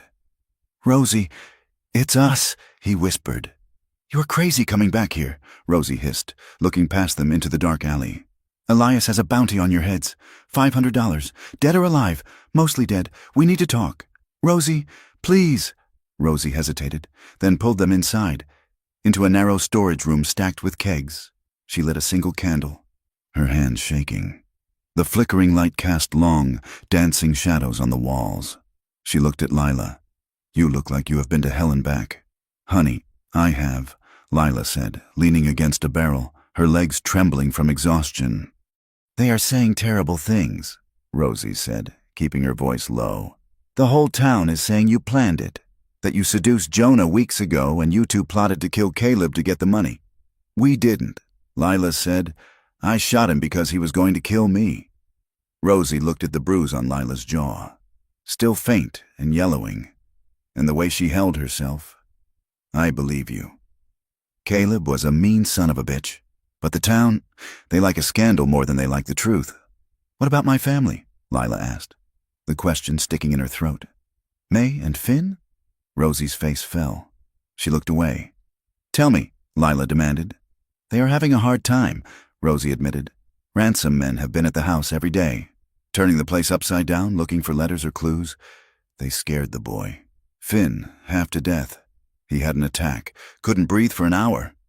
Lila made a sound of pain, her hands curling into fists at her sides. "And the town?" Jonah asked. "Shunning them," Rosie said. "The women won't sit near May at church. The grocer makes her wait until everyone else is served. The preacher gave a sermon on Sunday about the sins of the daughter visiting the mother. They are making them pay for what you did." Lila felt a surge of heat that had nothing to do with the warmth of the room. It was a pure, white-hot anger. Guilt had been her companion for days, but now it was being displaced by fury. Caleb was dead, but he was still hurting them. "We have the ledger," Jonah said. "We have proof of what Caleb was." "Proof doesn't matter if you get shot in the street," Rosie said. "Sheriff Pike is leading the hunt. He is under a lot of pressure from Elias." "Where is Pike now?" Jonah asked. "In his office, or the stable behind it. He has been sleeping there. His wife threw him out because he wouldn't arrest Elias for threatening the grocer." Jonah looked at Lila. "We go to Pike. He will arrest us." Lila said. "He might," Jonah said, "but he is the only law we have. And his name is in that book. That gives us leverage." They thanked Rosie, who pressed a loaf of stale bread into Lila's hands before letting them out. The walk to the sheriff's office was a gauntlet of nerves. Every shadow looked like a gunman. Every burst of laughter from a saloon sounded like a mob forming. They slipped into the stable behind the jailhouse. The smell of horse manure and damp hay was strong. A single lantern burned on a hook, illuminating Sheriff Amos Pike sitting on a crate, polishing a rifle. Pike looked up as the door creaked. He didn't reach for his gun. He just froze, his eyes locking on Jonah. "I figured you would be halfway to Mexico by now," Pike said slowly. "Mexico is too far," Jonah said, stepping into the light. "And we have unfinished business here." Pike looked at Lila. "You got a lot of nerve, Mrs. Ransom. Coming back to the scene of the crime." "It wasn't a crime," Lila said, her voice steady despite the hammering of her heart. "It was survival." Pike snorted. "Tell that to the judge. If you make it that far." "Elias wants your head on a spike." "We know what Elias wants," Jonah said. "We want to show you what Caleb was doing." Jonah pulled the oilcloth-wrapped packet from his coat. He placed it on a bale of hay and opened it to a marked page. "Read it." "Amos." Pike hesitated. He stood up, his knees cracking, and walked over. He peered at the ledger. As he read, the color drained from his ruddy face. "Where did you get this?" Pike whispered. "Harlan," Jonah said. "That little rat," Pike muttered. "Look at the date. Amos." Jonah pointed. "August 12th. $50 to Sheriff Pike." Pike looked up, fear flashing in his eyes. That was a donation. "For the jail renovations. It is listed under witness suppression," Jonah said coldly. "And here's another one. $20 to ignore the complaint about the water rights." Pike stepped back, wiping his mouth with the back of his hand. "You can't use this. This implicates half the town." "It implicates the men who let Caleb run this valley like a tyrant," Lila said, "including you." Pike looked at them. He was a man cornered. He could pull his gun, shoot them both, burn the book, and be the hero who brought down the fugitives. Lila saw the thought cross his mind. His hand drifted toward his holster. "Don't do it, Amos," Jonah said softly. "You are not a killer. You are just a man who got in too deep. This is your chance to climb out." Pike's hand hovered. He looked at the ledger, then at Lila. He looked at the bruises that were still visible in the lantern light. "He hit you?" Pike asked. His voice gruff. "He beat me," Lila said. "He threw me against the bedpost.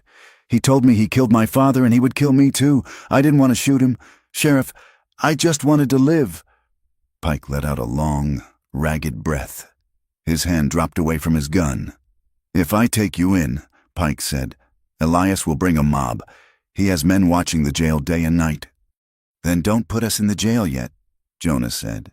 "Send for a circuit judge, a territorial judge, someone Elias can't buy. That will take 2 days." Pike said, "We can wait." Lila said, "But we do it by the book. I want a trial. I want to stand up in front of this town and tell them what happened." Pike shook his head, looking tired. "You are asking for a miracle, girl, but hell, I never liked Caleb anyway." He reached for the ledger. "I will keep this safe." "No," Jonah said, pulling it back. "We keep the book. You get the judge. When the judge is sitting on the bench, we surrender the book." Pike smiled grimly. "Smart. All right, we do it your way. But you need to surrender to me now. If someone sees you on the street..." Before he could finish, the stable door banged open. A ranch hand named Dutch stood there, swaying slightly, a bottle in his hand. He had come in to check on his horse. He blinked, staring at Jonah. "Jonah Ransom?" Dutch slurred. Jonah moved, but it was too late. Dutch turned and ran out into the alley, yelling at the top of his lungs. "They are here! The killers! They are at the stable!" The cry went up like a flare. Within seconds, the muffled sounds of the town sharpened into a roar. Doors slammed. Boots pounded on the boardwalks. Pike cursed. "Get behind me." He drew his gun and pushed them toward the rear of the stable. But the mob was too fast. They poured into the alley. 12 men, then 20. Ranch hands, miners, shopkeepers. The anger that had been brewing for days found its target. They dragged Lila and Jonah out into the street. The scene was chaos. Lanterns swung wildly, casting dizzying shadows. Men were shouting, their faces twisted with hate. "Murderer! Whore! String them up!" Someone grabbed Lila's arm, spinning her around. A hand tore at her shawl, ripping it away. The cold night air hit her skin, but the insults were colder. "Look at her!" a woman's voice screeched from the boardwalk. "Dressed in rags like the trash she is. You liked it, didn't you?" a man jeered, grabbing Lila's shoulder. "You liked it rough. Is that why you killed him?" Jonah roared, a sound of pure animal rage. He shoved a man backward, sending him sprawling into the mud. "Get your hands off her!" Jonah shouted. He threw a punch that connected with a ranch hand's jaw, but there were too many of them. A fist slammed into Jonah's ribs. Another caught him in the eye. He went down, boots thudding into his side. "Stop it!" Lila screamed, her voice tearing at her throat. "Stop it! He didn't do anything." She tried to reach him, but rough hands held her back. She saw a boot draw back to kick Jonah in the head. Bang! A gunshot cracked through the air, silencing the shouting. Sheriff Pike stood on a rain barrel, his pistol, smoking, pointing at the sky. "Enough!" Pike bellowed. His voice carried the weight of the law, however tarnished.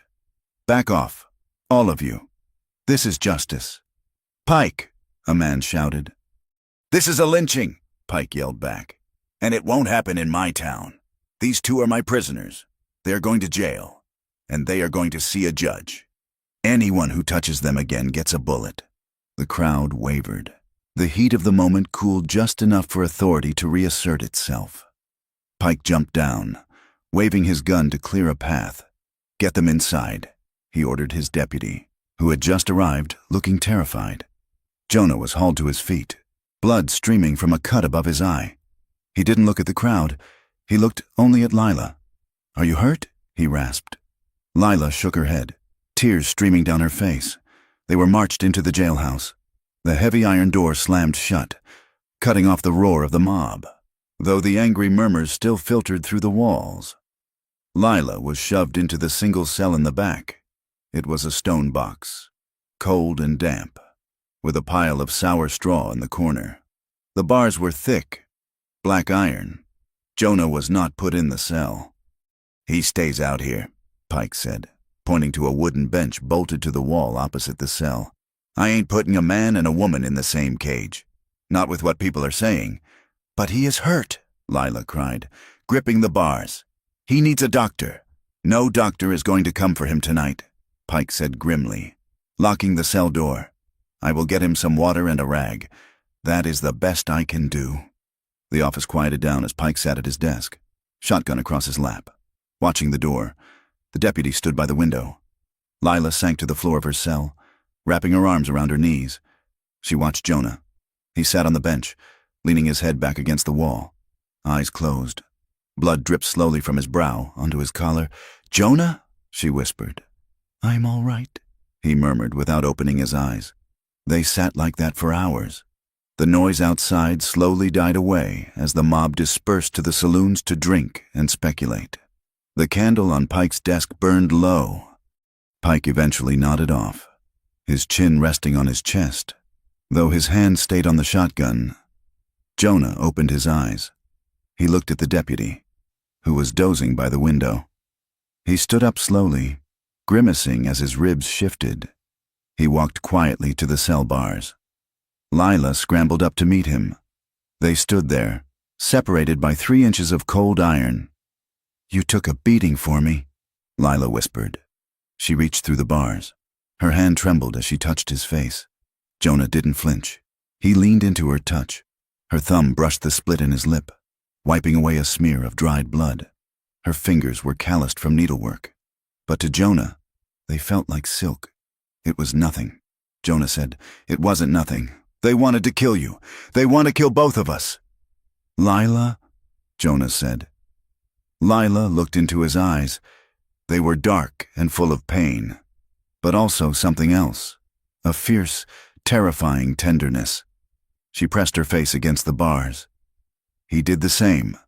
Their foreheads touched the cold metal. Their eyes locked.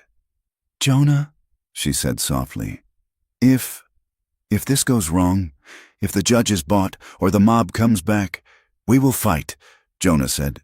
"I know, but I need to say this." She took a breath, her fingers sliding from his lip to cup his bruised cheek. "When I rode away with you that night, I was terrified. I thought I was dead already. But these last few days, sleeping in the snow, reading that ledger, being with you, it is the first time in my life I felt free. Lila, I chose to go with you," Lila said fiercely. "Not just because I was running from him, but because I was running to you. I chose myself, and I chose you." Jonah closed his eyes. Her words hit him harder than the fists of the mob. He reached up and covered her hand with his own, pressing it tighter against his face. He opened his eyes, and they were wet. "I love you, Lila," he whispered. The words came out raw, scraped from the bottom of his soul. "I have loved you since the moment you dropped that thread in the mercantile. I loved you when you walked down the aisle to marry my brother, and I hated myself for it. I loved you when you were covered in mud and blood in that cabin." He leaned closer, straining against the iron. "I don't care what they call me. Traitor, coward, murderer. As long as I'm standing between you and them, I am exactly where I am supposed to be. Lila let out a sob. Tears slipped down her cheeks, hot and fast. She pressed her face as close as she could, her lips brushing the iron bar that separated their mouths. Jonah moved his hand. He placed his fingers on the bar, right where her lips were. Lila kissed his fingers. It was a fragile, desperate gesture, a stand-in for the kiss they couldn't have. It was salt and iron and love, all mixed together. I won't let the last word on your life be murderous, Jonah vowed. I swear it. The moment stretched, suspending time, until Pike snorted in his sleep and shifted in his chair. Jonah stepped back slightly, though his hand lingered near hers on the bars. The morning brought a cold, gray light and a renewed sense of danger. Pike woke up looking haggard. He sent the deputy to the telegraph office with a message for the territorial judge in Cheyenne. Elias knows you are here, Pike told them as he poured coffee. He is at the hotel. He is gathering men. He says he wants to watch the trial, says he wants to see the rope go around your neck personally. Let him watch, Jonah said. You need a lawyer, Pike said. No lawyer in this town will take the case. Lila said. They are all afraid of Elias. Then I will defend myself, Lila said. I will tell them the truth. It is risky, Pike warned. A woman speaking against a dead husband? In this territory? It is all we have, Jonah said. We need witnesses. Pike sighed. Who? Rosie, Jonah said. And Harlan. And the miner. Silas.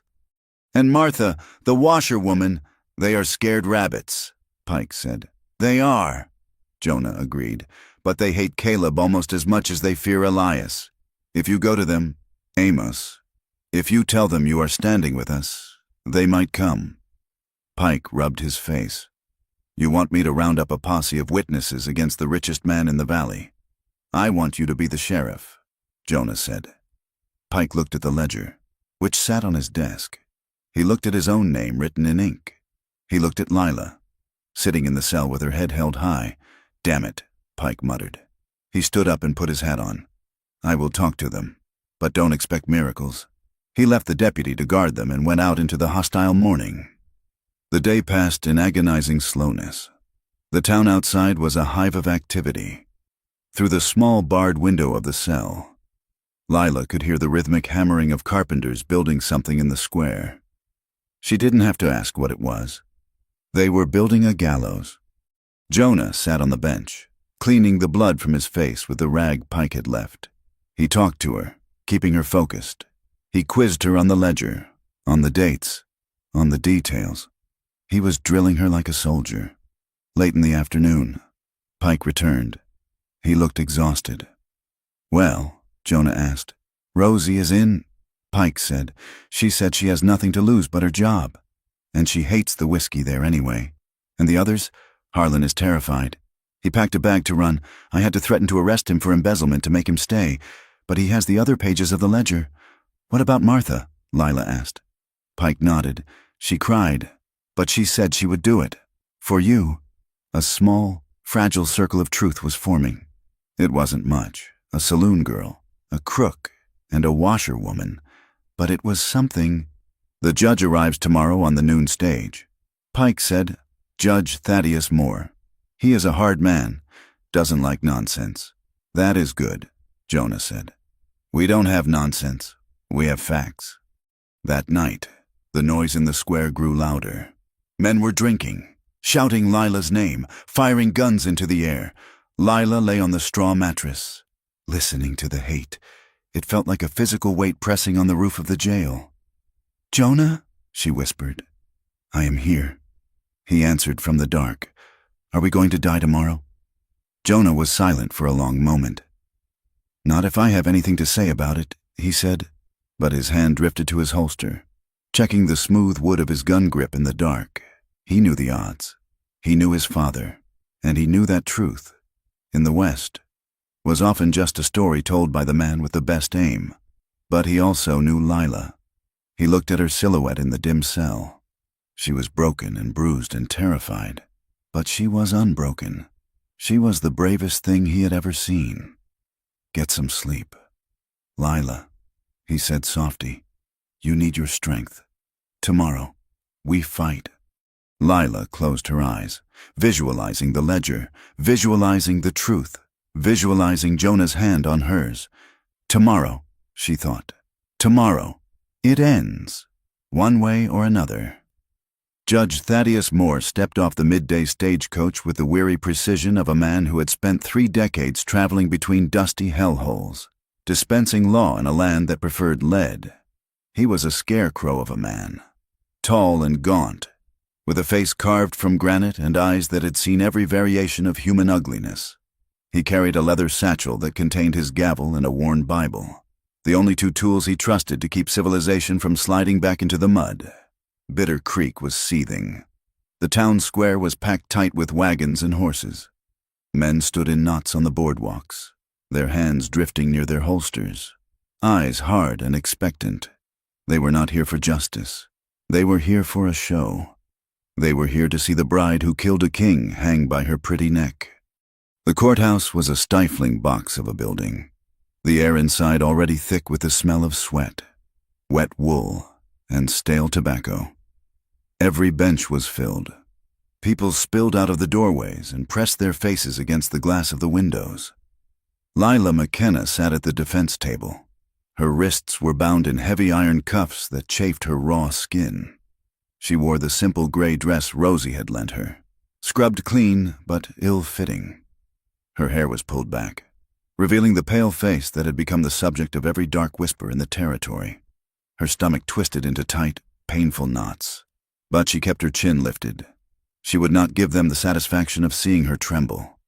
Beside her sat Arthur Vance, the young lawyer Sheriff Pike had bullied into taking the case.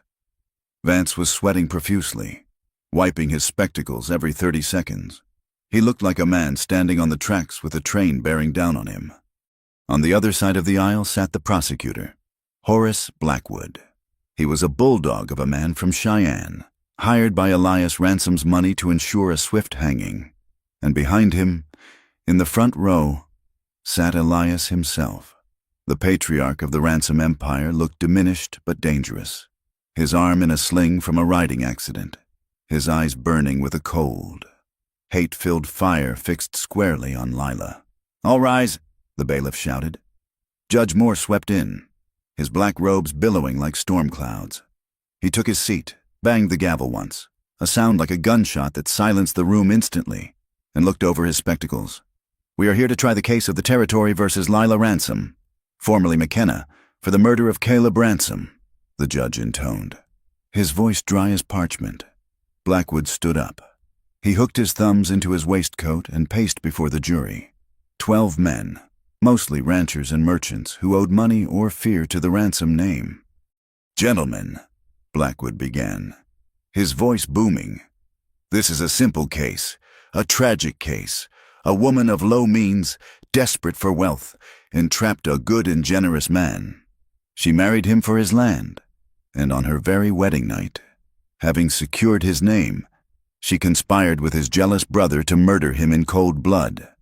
She is not a victim.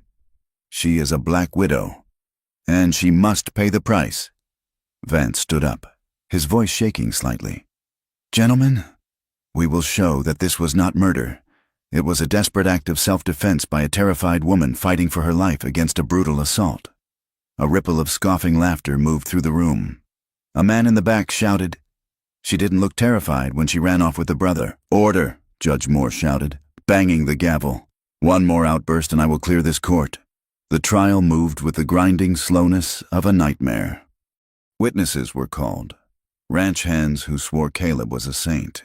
The preacher who testified to the sanctity of marriage vows. Then, it was Lila's turn. She stood up, the irons clanking softly. She walked to the witness stand and placed her hand on the Bible. She swore to tell the truth. She looked out at the sea of hostile faces until she found Jonah. He was sitting in the second row, behind the defense table. His face was a map of violence, one eye swollen shut, a cut on his lip, bruises blooming on his cheekbone from the mob's beating. But his good eye was clear and steady on hers. He nodded, a microscopic movement that gave her the strength to draw breath. "Tell us about that night," Vance asked gently. Lila gripped the wooden rail. Her hands shook, but her voice was clear. He took me to the room. He locked the door. He told me that he owned me. He told me he had bought my family's debt specifically to trap me. She paused, swallowing the bile in her throat. He was drinking. He became violent. He told me that my father's death was no accident. He said he watched him fall. He said my father would still be breathing if he had just sold the land quietly. A murmur ran through the courtroom. Elias Ransom turned a shade of purple, gripping his cane. He threw me against the bedpost. Lila continued, her voice cracking. He pinned me to the bed. I couldn't breathe. I could smell the whiskey and the sweat. I knew in my soul that I was not leaving that room alive, or if I did, I wouldn't be Lila anymore. I would just be a broken thing he owned. She looked at the jury, pleading with them to see her humanity. I grabbed the gun from under the pillow. I didn't want to kill him. I just wanted him to stop. I wanted to live. Is that a crime? To want to live? In the back of the room, Mae McKenna let out a sob. She was clutching Finn, whose thin chest was heaving with silent tears. They looked small and fragile against the wall of hostility. Blackwood stood for the cross-examination. He circled Lila like a shark. You say you were afraid. Mrs. Ransom. Yet you rode away into a blizzard with his brother minutes later. A brother you had been seen whispering with in town. A brother you danced with at your wedding. He saved me, Lila said. Did he, or was he waiting? Was this the plan all along? Get rid of the husband, keep the money and the brother? I didn't want his money, Lila cried. I wanted my freedom. And these bruises? Blackwood sneered, gesturing to her face. A husband has rights. Mrs. Ransom. Sometimes passion can be mistaken for violence by a delicate, inexperienced girl. Lila went cold. She leaned forward, the chains rattling. There was no passion, Mr. Blackwood. There was only hate. And a man's ring does not buy a woman's body to use as a punching bag. Silence hung in the room for a heartbeat, heavy and uncomfortable. Blackwood smirked.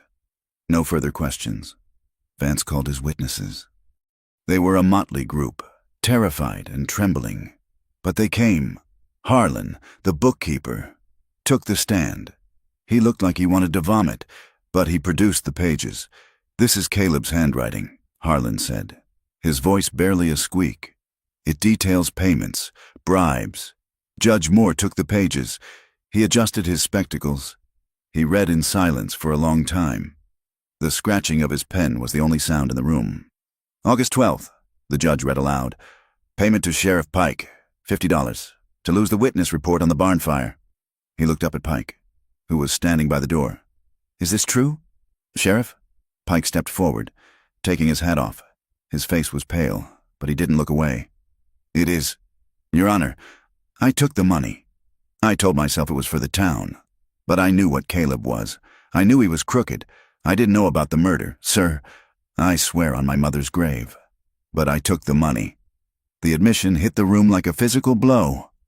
The sheriff, the man who represented order, had just admitted the system was rigged. The townspeople exchanged uneasy glances. The certainty of their hatred began to crack. Then the judge read the next entry. McKenna refused final offer. Instructed foreman to pressure him toward the ravine. Problem resolved. Judge Moore lowered the paper. He looked at Elias Ransom. This court takes a very dim view of land theft and murder disguised as accidents. Mr. Ransom. Elias stood up. He was shaking with rage. Lies, Elias shouted, his voice cracking. This is a fabrication. That rat Harlan wrote those pages himself. My son was a businessman, a pillar of this community. Sit down, sir, the judge warned. I will not sit down, Elias roared. You are letting this whore make a mockery of my family. She bewitched my son Jonah. She turned brother against brother. She is a witch and a murderer. Bailiff, the judge barked. Restrain that man. The bailiff moved toward Elias, who finally sank back into his seat, breathing hard, his face a mask of poisonous hate. Then Jonah took the stand. He limped to the chair, swearing the oath. He looked out at the crowd, then turned to the jury. I rode into town after the war, Jonah said, his voice low and gravelly. I thought I was done with killing. I thought I was done with seeing men treat each other like animals. But I came home to a war my brother was fighting against his own neighbors. He looked at Lila. I entered that room on the wedding night. I saw the bruises on her throat. I saw her dress torn. I saw the terror in her eyes. It wasn't the look of a woman who had plotted a murder. It was the look of a trapped animal who had bitten the hand that was choking it. Blackwood stood up. "Mr. Ransom, is it true you are in love with the defendant?" Jonah didn't hesitate. "Yes." A collective gasp went through the room. "And when did this love begin?" Blackwood asked triumphantly. "Before she killed your brother." "Yes," Jonah said steadily. "It began the moment I met her, but I never touched her. I never spoke of it. I buried it because she was Caleb's." "So you admit you had a motive to want your brother dead?" "I had a motive to want her safe." Jonah said, "I failed her. I should have stood up to Caleb years ago. I should have stopped him before he hurt her father. My crime is not that I helped her run. My crime is that I waited until she had to pull the trigger herself." He looked at the jury, his eyes burning. "She fought for her life. If that is murder in this territory, then you might as well hang every one of us who ever raised a hand to defend our own." The closing arguments were brief. Blackwood thundered about the sanctity of marriage and social order, warning that if wives were allowed to kill husbands, chaos would reign. Vance spoke quietly about the right to live, about the ledger, about the bruises. The jury went out. The wait was agonizing. The sun began to dip, casting long, bloody streaks of light across the floorboards. Finally, they returned. The foreman, a rancher named Miller who had once lost a water dispute to Caleb, stood up. He wouldn't look at Elias. "Have you reached a verdict?" the judge asked. "We have, Your Honor." "What say you? On the charge of murder, we find the defendant, Lila Ransom, not guilty, by reason of self-defense." The silence held for 1 second, then shattered. Lila let out a sound that was half laugh, half sob. Her knees buckled. She collapsed sideways.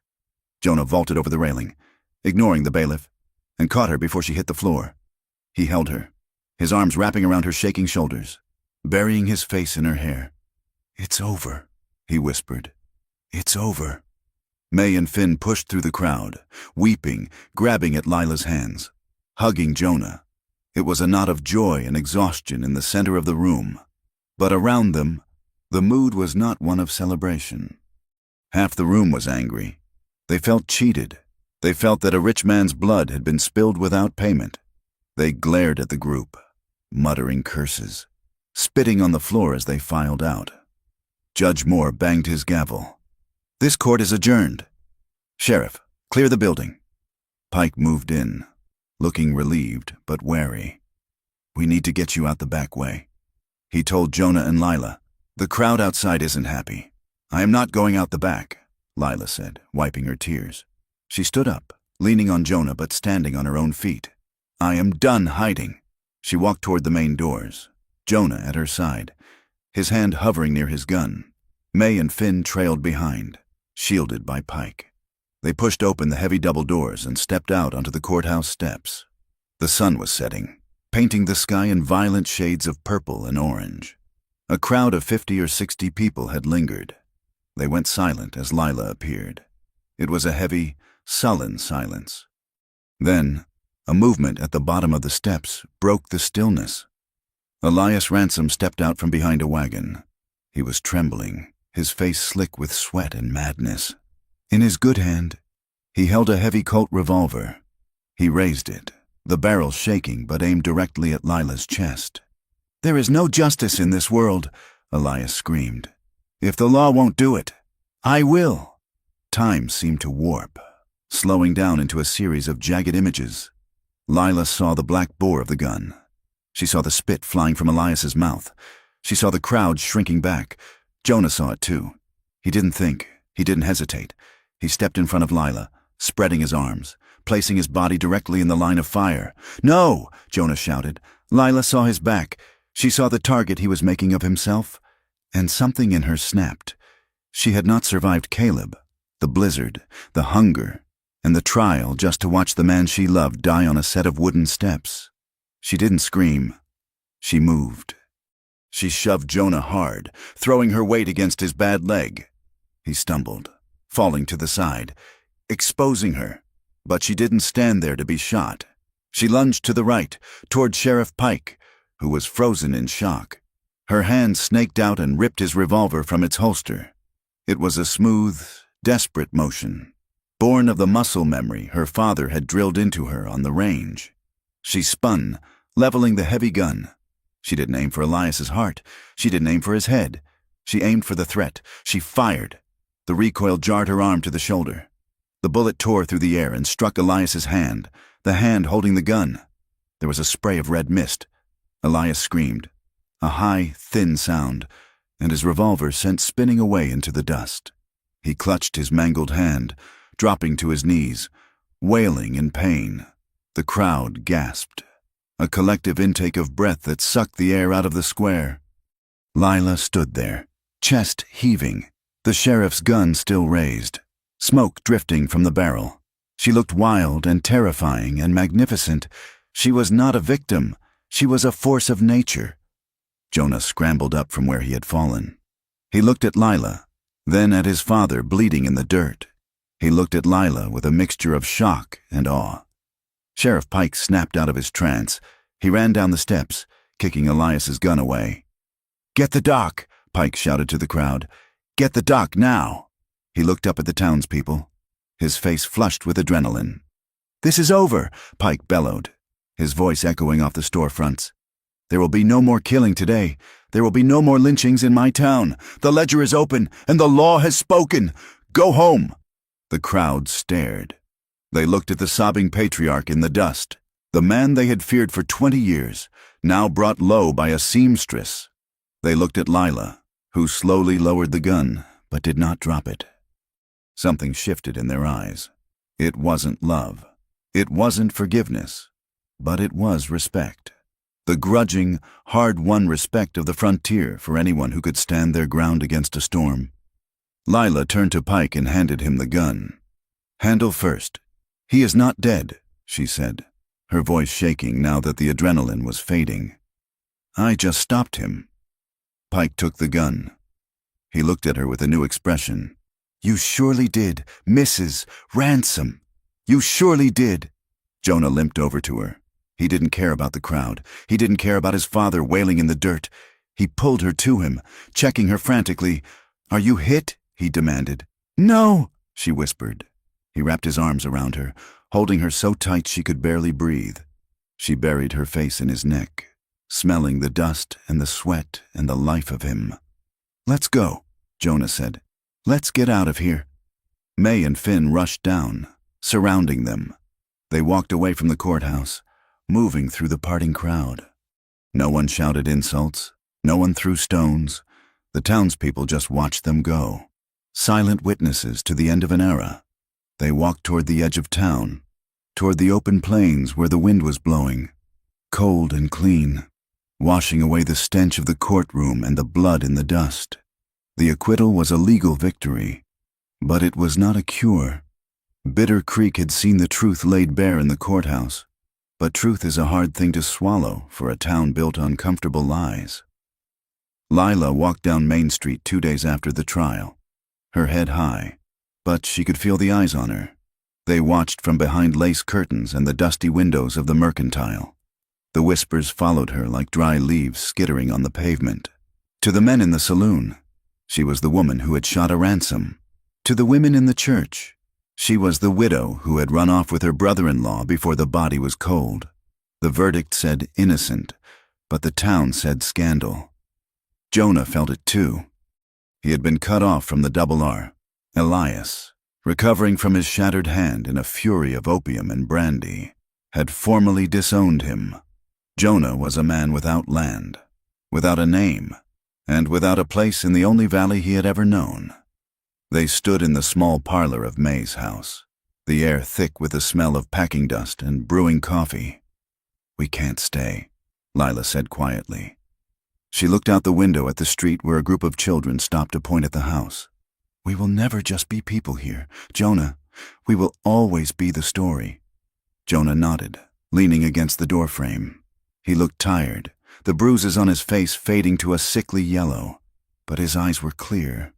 "I know," he said. "There is no peace for us in this valley. The shadow of the ranch is too long." May sat at the table, her hands resting on her Bible. She looked older since the trial, but her eyes held a new strength.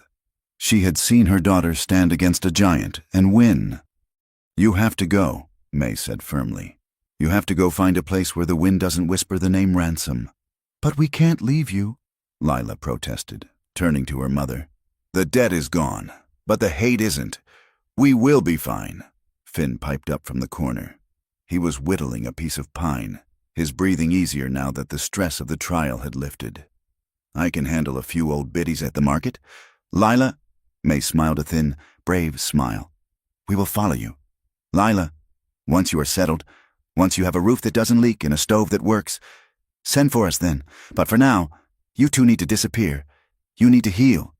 Jonah pushed off the doorframe. "I know a place. It is a few days' ride north, over the pass, a valley called Silver Hollow. It is rough country.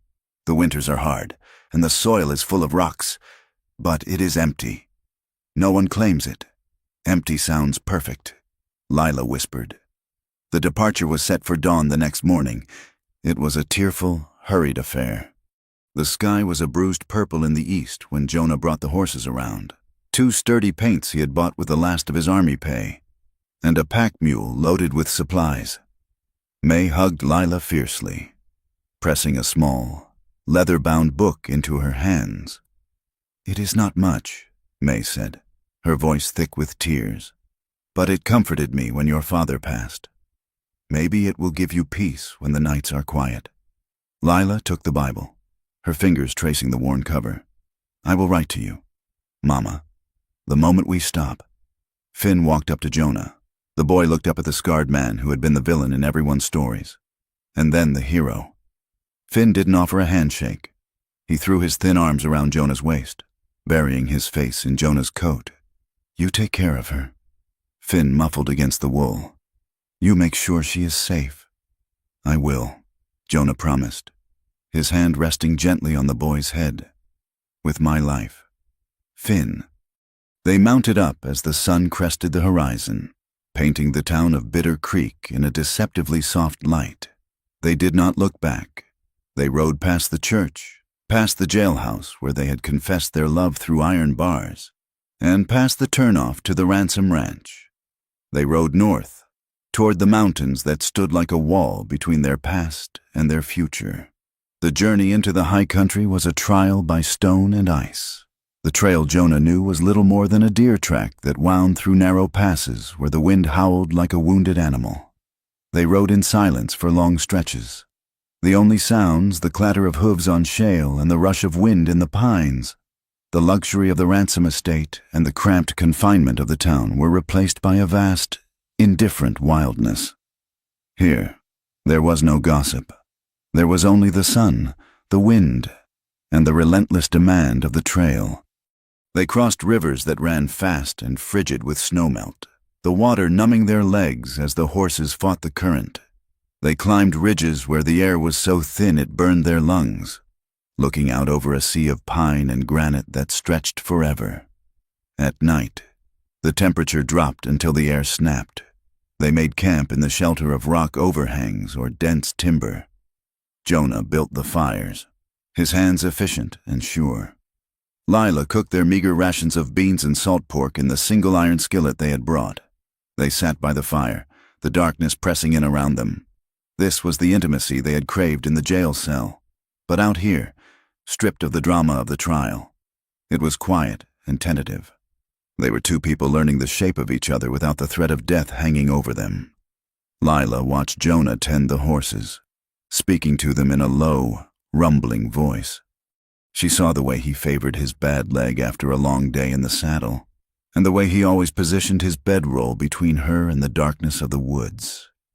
"Do you think we can really do this?" Lila asked one night, staring into the flames. "Build a life out of nothing?" Jonah poured coffee into a tin cup and handed it to her. "We aren't building it out of nothing," he said.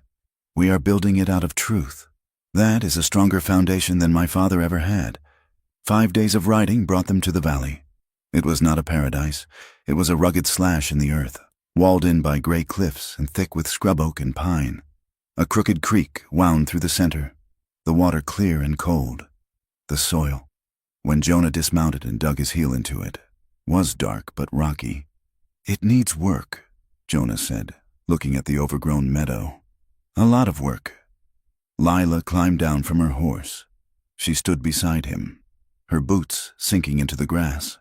She looked at the wild, untamed land. "It looked difficult. It looked harsh. It looks like home," she said. They set to work immediately. The first order of business was shelter. They couldn't live in the tent forever. The autumn storms were already gathering on the peaks. They chose a spot near the creek, on a slight rise protected by a stand of ponderosa pines. Felling the trees was brutal labor. Jonah swung the axe until his hands blistered and broke, his shirt soaked with sweat despite the chill air. Lila didn't just watch. She stripped the branches, hauled the logs with the help of the mule, and mixed the mud and moss to chink the gaps. Her hands, once prized for their delicate needlework, became rough and stained. Her fingernails broke. Her palms developed calluses as thick as leather. But every time she looked at her hands, she didn't feel shame. She felt pride. These were not the hands of a victim. They were the hands of a woman building her own walls. They put up a small cabin. It was barely 12 feet by 12, with a roof of sod and timber that leaked in 3 places when it rained. But it was theirs. They built a stone hearth that drew smoke perfectly, a skill Jonah had learned in the army. Domestic life in the wilderness was a dance of survival. Jonah taught Lila how to mend a fence post using rawhide and wire. He taught her how to shoe a horse, guiding her hands as she held the heavy hoof, showing her where the quick was. He taught her to read the clouds, to know that a halo around the moon meant snow within 24 hours. In turn, Lila softened the rough edges of their existence. She taught Jonah how to patch his own trousers, laughing softly when his large, clumsy fingers struggled with the needle. She learned to bake bread in a Dutch oven buried in the coals, producing loaves that were dense but warm and filling. She gathered wild sage and dried it to make the cabin smell sweet, chasing away the scent of wet dog and wood smoke. They settled into a rhythm, fetching water, chopping wood, hunting for deer. Every task was a shared burden. They spoke less of the past now. The names Caleb and Elias were rarely spoken.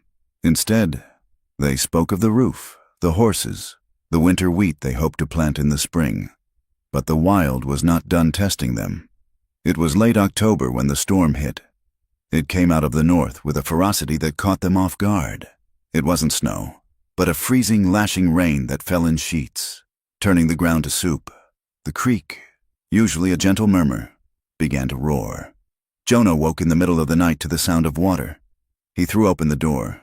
The creek had swollen, bursting its banks. The water was rising fast, creeping up the rise toward the cabin and the makeshift corral. "The horses!" Jonah shouted over the thunder of the rain. He pulled on his boots and ran out into the deluge. Lila was right behind him, grabbing a lantern that sputtered in the wind. The water was already calf-deep in the yard, freezing cold and moving with terrifying speed. The horses were screaming, thrashing in the corral as the water swirled around their legs. Jonah fought his way to the gate. He had to cut them loose or they would break their legs in the panic. He struggled with the sodden knots, the water pushing against his bad leg, threatening to knock him over. "Lila, get the tools!" Jonah yelled. "Get the axe and the saw up the hill. If we lose them, we can't build." Lila didn't argue. She splashed back toward the shed where they kept their precious tools. The water was rising by the second, dark and churning with debris. She grabbed the heavy tool bag and the axe, hoisting them onto her shoulder. She turned to head for the high ground behind the cabin. Her boots slipped on a patch of slick mud. She went down hard. The heavy tool bag pinned her for a second, and in that second, the current caught her. The water dragged her sideways, pulling her toward the main channel of the creek where jagged rocks tore the water into white foam. "Jonah!" she screamed, the water filling her mouth. Jonah heard her. He let the horses go, They bolted for the trees and turned. He saw the lantern bobbing wildly in the water, moving away from him. He didn't think about the cold. He didn't think about his leg. He dove. He hit the water, and the shock was like a hammer blow. He swam with frantic, powerful strokes, fighting the current that wanted to smash him against the boulders. He saw Lila's pale hand break the surface, grasping at a willow branch that snapped under her weight. He reached her just as she was being pulled into the rapids. He grabbed her waist, his arm locking around her like an iron band. "Hold on!" he roared. They slammed against a submerged rock. Jonah took the brunt of the impact with his shoulder, grunting in pain, but he didn't let go. He dug his boots into the creek bed.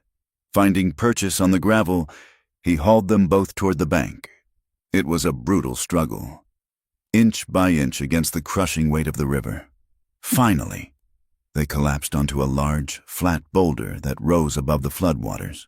They lay there, gasping, soaked to the bone, the rain hammering down on them. Lila was coughing up water, shivering violently. Jonah wrapped his body around hers, shielding her from the wind. "We are alive," he rasped, his voice shaking. "We are alive." They waited on the rock until the dawn broke and the waters began to recede. The cabin was flooded, inches of mud covering the floor, but it was still standing. They stumbled back inside, their limbs heavy and numb. The cold was a dangerous thing now, seeping into their core. "We have to get dry," Jonah said, his teeth chattering. They stripped off their sodden clothes behind the blanket they had hung to divide the room. There was no modesty in it. It was a medical necessity. They dried themselves with rough towels, shivering uncontrollably. They huddled together under the dry wool blankets on the bunk, seeking warmth. Lila lay against Jonah's chest. She could feel the heat slowly returning to his skin. She could trace the jagged line of the old bullet wound on his thigh and the fresh bruise on his shoulder from the rock. She lifted her hand and touched the scar on his chest, a remnant of the war. Her fingertips trembled. It wasn't the cold anymore. It was something else. They had survived the law. They had survived the mob. And now they had survived the flood. The adrenaline of the rescue was fading, leaving behind a raw, aching clarity. Jonah looked down at her. His hair was damp, falling into his eyes. He looked at her not as a brother, not as a protector, but as a man who had almost lost the only thing that tethered him to the earth. "Lila," he whispered. She looked up. Her eyes were wide, dark, and bottomless. He cupped her face in his hands. His thumbs brushed her cheekbones. The reverence in his touch made her heart ache. "Are you sure?" he asked softly. His voice was rough with emotion. "This life, it is hard. I am a broken man with nothing but a patch of mud. You could have had soft things. Lila." Lila reached up and covered his hands with hers. "I had soft things. Jonah." And they were cold. She leaned in, pressing her forehead against his. "I don't want soft. I want real. I want this. I want you." She kissed him. It wasn't like the kiss in the mining camp, desperate and stolen. This was a claiming. It was slow and deep, tasting of rain and survival. It was a hunger that had been denied for too long, finally given permission to breathe. Jonah made a low sound in his throat and pulled her closer, his arms wrapping around her bare back. The skin-to-skin contact was electric, a shock that banished the last of the winter chill. They came together in the dim light of the cabin, the storm still drumming on the roof. It was slow and reverent. There was no violence here, no taking. There was only giving. Every touch was a question and an answer. Every movement was a shedding of the past. Lila felt the weight of Caleb, the memory of his grasping hands and cruel laugh, dissolve. In Jonah's arms, she wasn't a possession. She was a partner. She was cherished. She traced the muscles of his back, feeling the strength he used to build their home, and pulled him closer, blurring the lines between them until there was no Jonah and Lila. Only us. For the first time in her life, the act of love didn't feel like a transaction. It felt like a prayer. Morning came quietly. The storm had passed, leaving the sky a brilliant, washed-out blue. Sunlight filtered through the cracks in the cabin walls. painting stripes of pale gold across the tangled blankets. Lila woke slowly. She was warm, a deep, steady warmth that seemed to radiate from her bones. She realized she was draped across Jonah's chest, his arm heavy and protective over her waist. She listened to his breathing. It was steady and deep. She listened to the creek outside. It was no longer a roar, but a gentle, rushing song. She lay there for a long time, waiting for the guilt to come. She waited for the voice of the preacher or the town gossips to whisper in her ear that she was a sinner. But the voices didn't come. There was only peace. She looked at Jonah's sleeping face. The tension finally smoothed away from his brow. She felt a fierce surge of love, not the frantic, frightened love of the fugitive, but the grounded, enduring love of the wife, a true wife. She chose him. She had chosen him in the jail cell, and she had chosen him in the storm, and she chose him now in the quiet of the morning. It was not stolen. It was earned. Jonah stirred. His eyes opened, focusing on her. A slow smile spread across his face, lighting up his features in a way she had never seen. "Morning," he rasped. "Morning," she whispered. He pulled her down for a kiss, lazy and sweet. "The roof is leaking," he murmured against her lips. "I know," she said, "and the fence is probably down." "Probably." He sighed, but his arms tightened around her. "We have a lot of work to do." Lila rested her head on his shoulder. "We have all day. We have all our lives." Time moved differently in the valley. It measured itself in seasons, in the height of the corn, in the thickness of the horses' winter coats. They repaired the cabin. They planted a garden. They built a second room for May and Finn. Letters arrived from Bitter Creek, carried by passing traders. May wrote that the town was changing. Without Caleb's stranglehold, other men were stepping up. The bank was under new management. Sheriff Pike had retired, quietly drinking himself into oblivion. But the ledger had done its work. The corruption was rotting away. The gossip about Lila and Jonah still lingered. May wrote, but it had lost its teeth. It was just an old story now, fading like ink in the sun. But out here, in Silver Hollow, they were not defined by that story.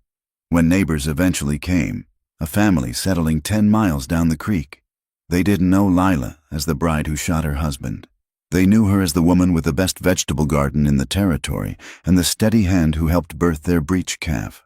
They knew Jonah not as the trader brother, but as the quiet, hard-working rancher who always gave fair weight in a trade.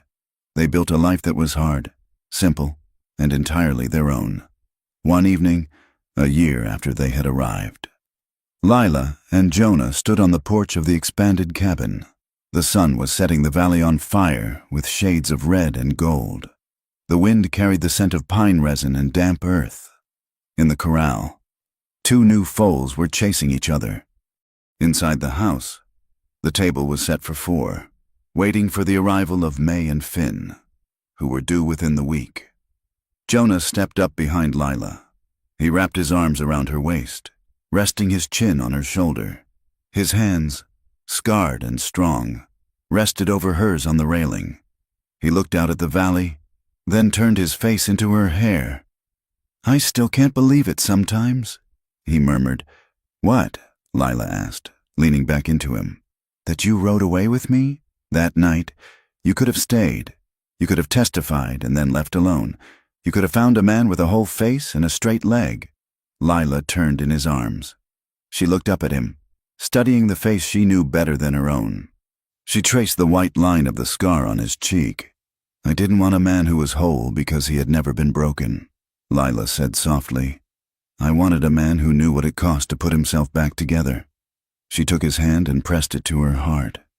"If I could go back to that moment, Jonah, terrified, bruised, running into the dark, I would do it again, every single time. I would choose your hand. I would choose the unknown. Because a life where I am not allowed to be myself is not a life." Jonah looked at her, his eyes shining. "You are my life." "Lila," he whispered. She smiled, the last shadows of Bitter Creek vanishing in the golden light. And you are mine. They stood together as the sun dipped below the peaks, battered but unbroken. Two survivors who had walked through the fire and found water. They faced a future that would never be easy. The land would always be hard. The winter would always be cold. But it would be theirs. And that, they knew, was the truest kind of justice. Thank you, dear reader, for riding this long, dusty trail with Lila and Jonah. It has been a journey of heartbreak, danger, and ultimately, the healing power of love. I would love to hear from you. Please leave a comment telling me where in the world you are listening or reading from today. It is always a joy to know how far these stories travel. If you enjoyed this tale of the American West, please consider subscribing to From Wild West for more stories of grit, romance, and the frontier spirit. Share your thoughts on Lila and Jonah's journey in the comments. I read every one. Until next time, keep your powder dry and your heart open.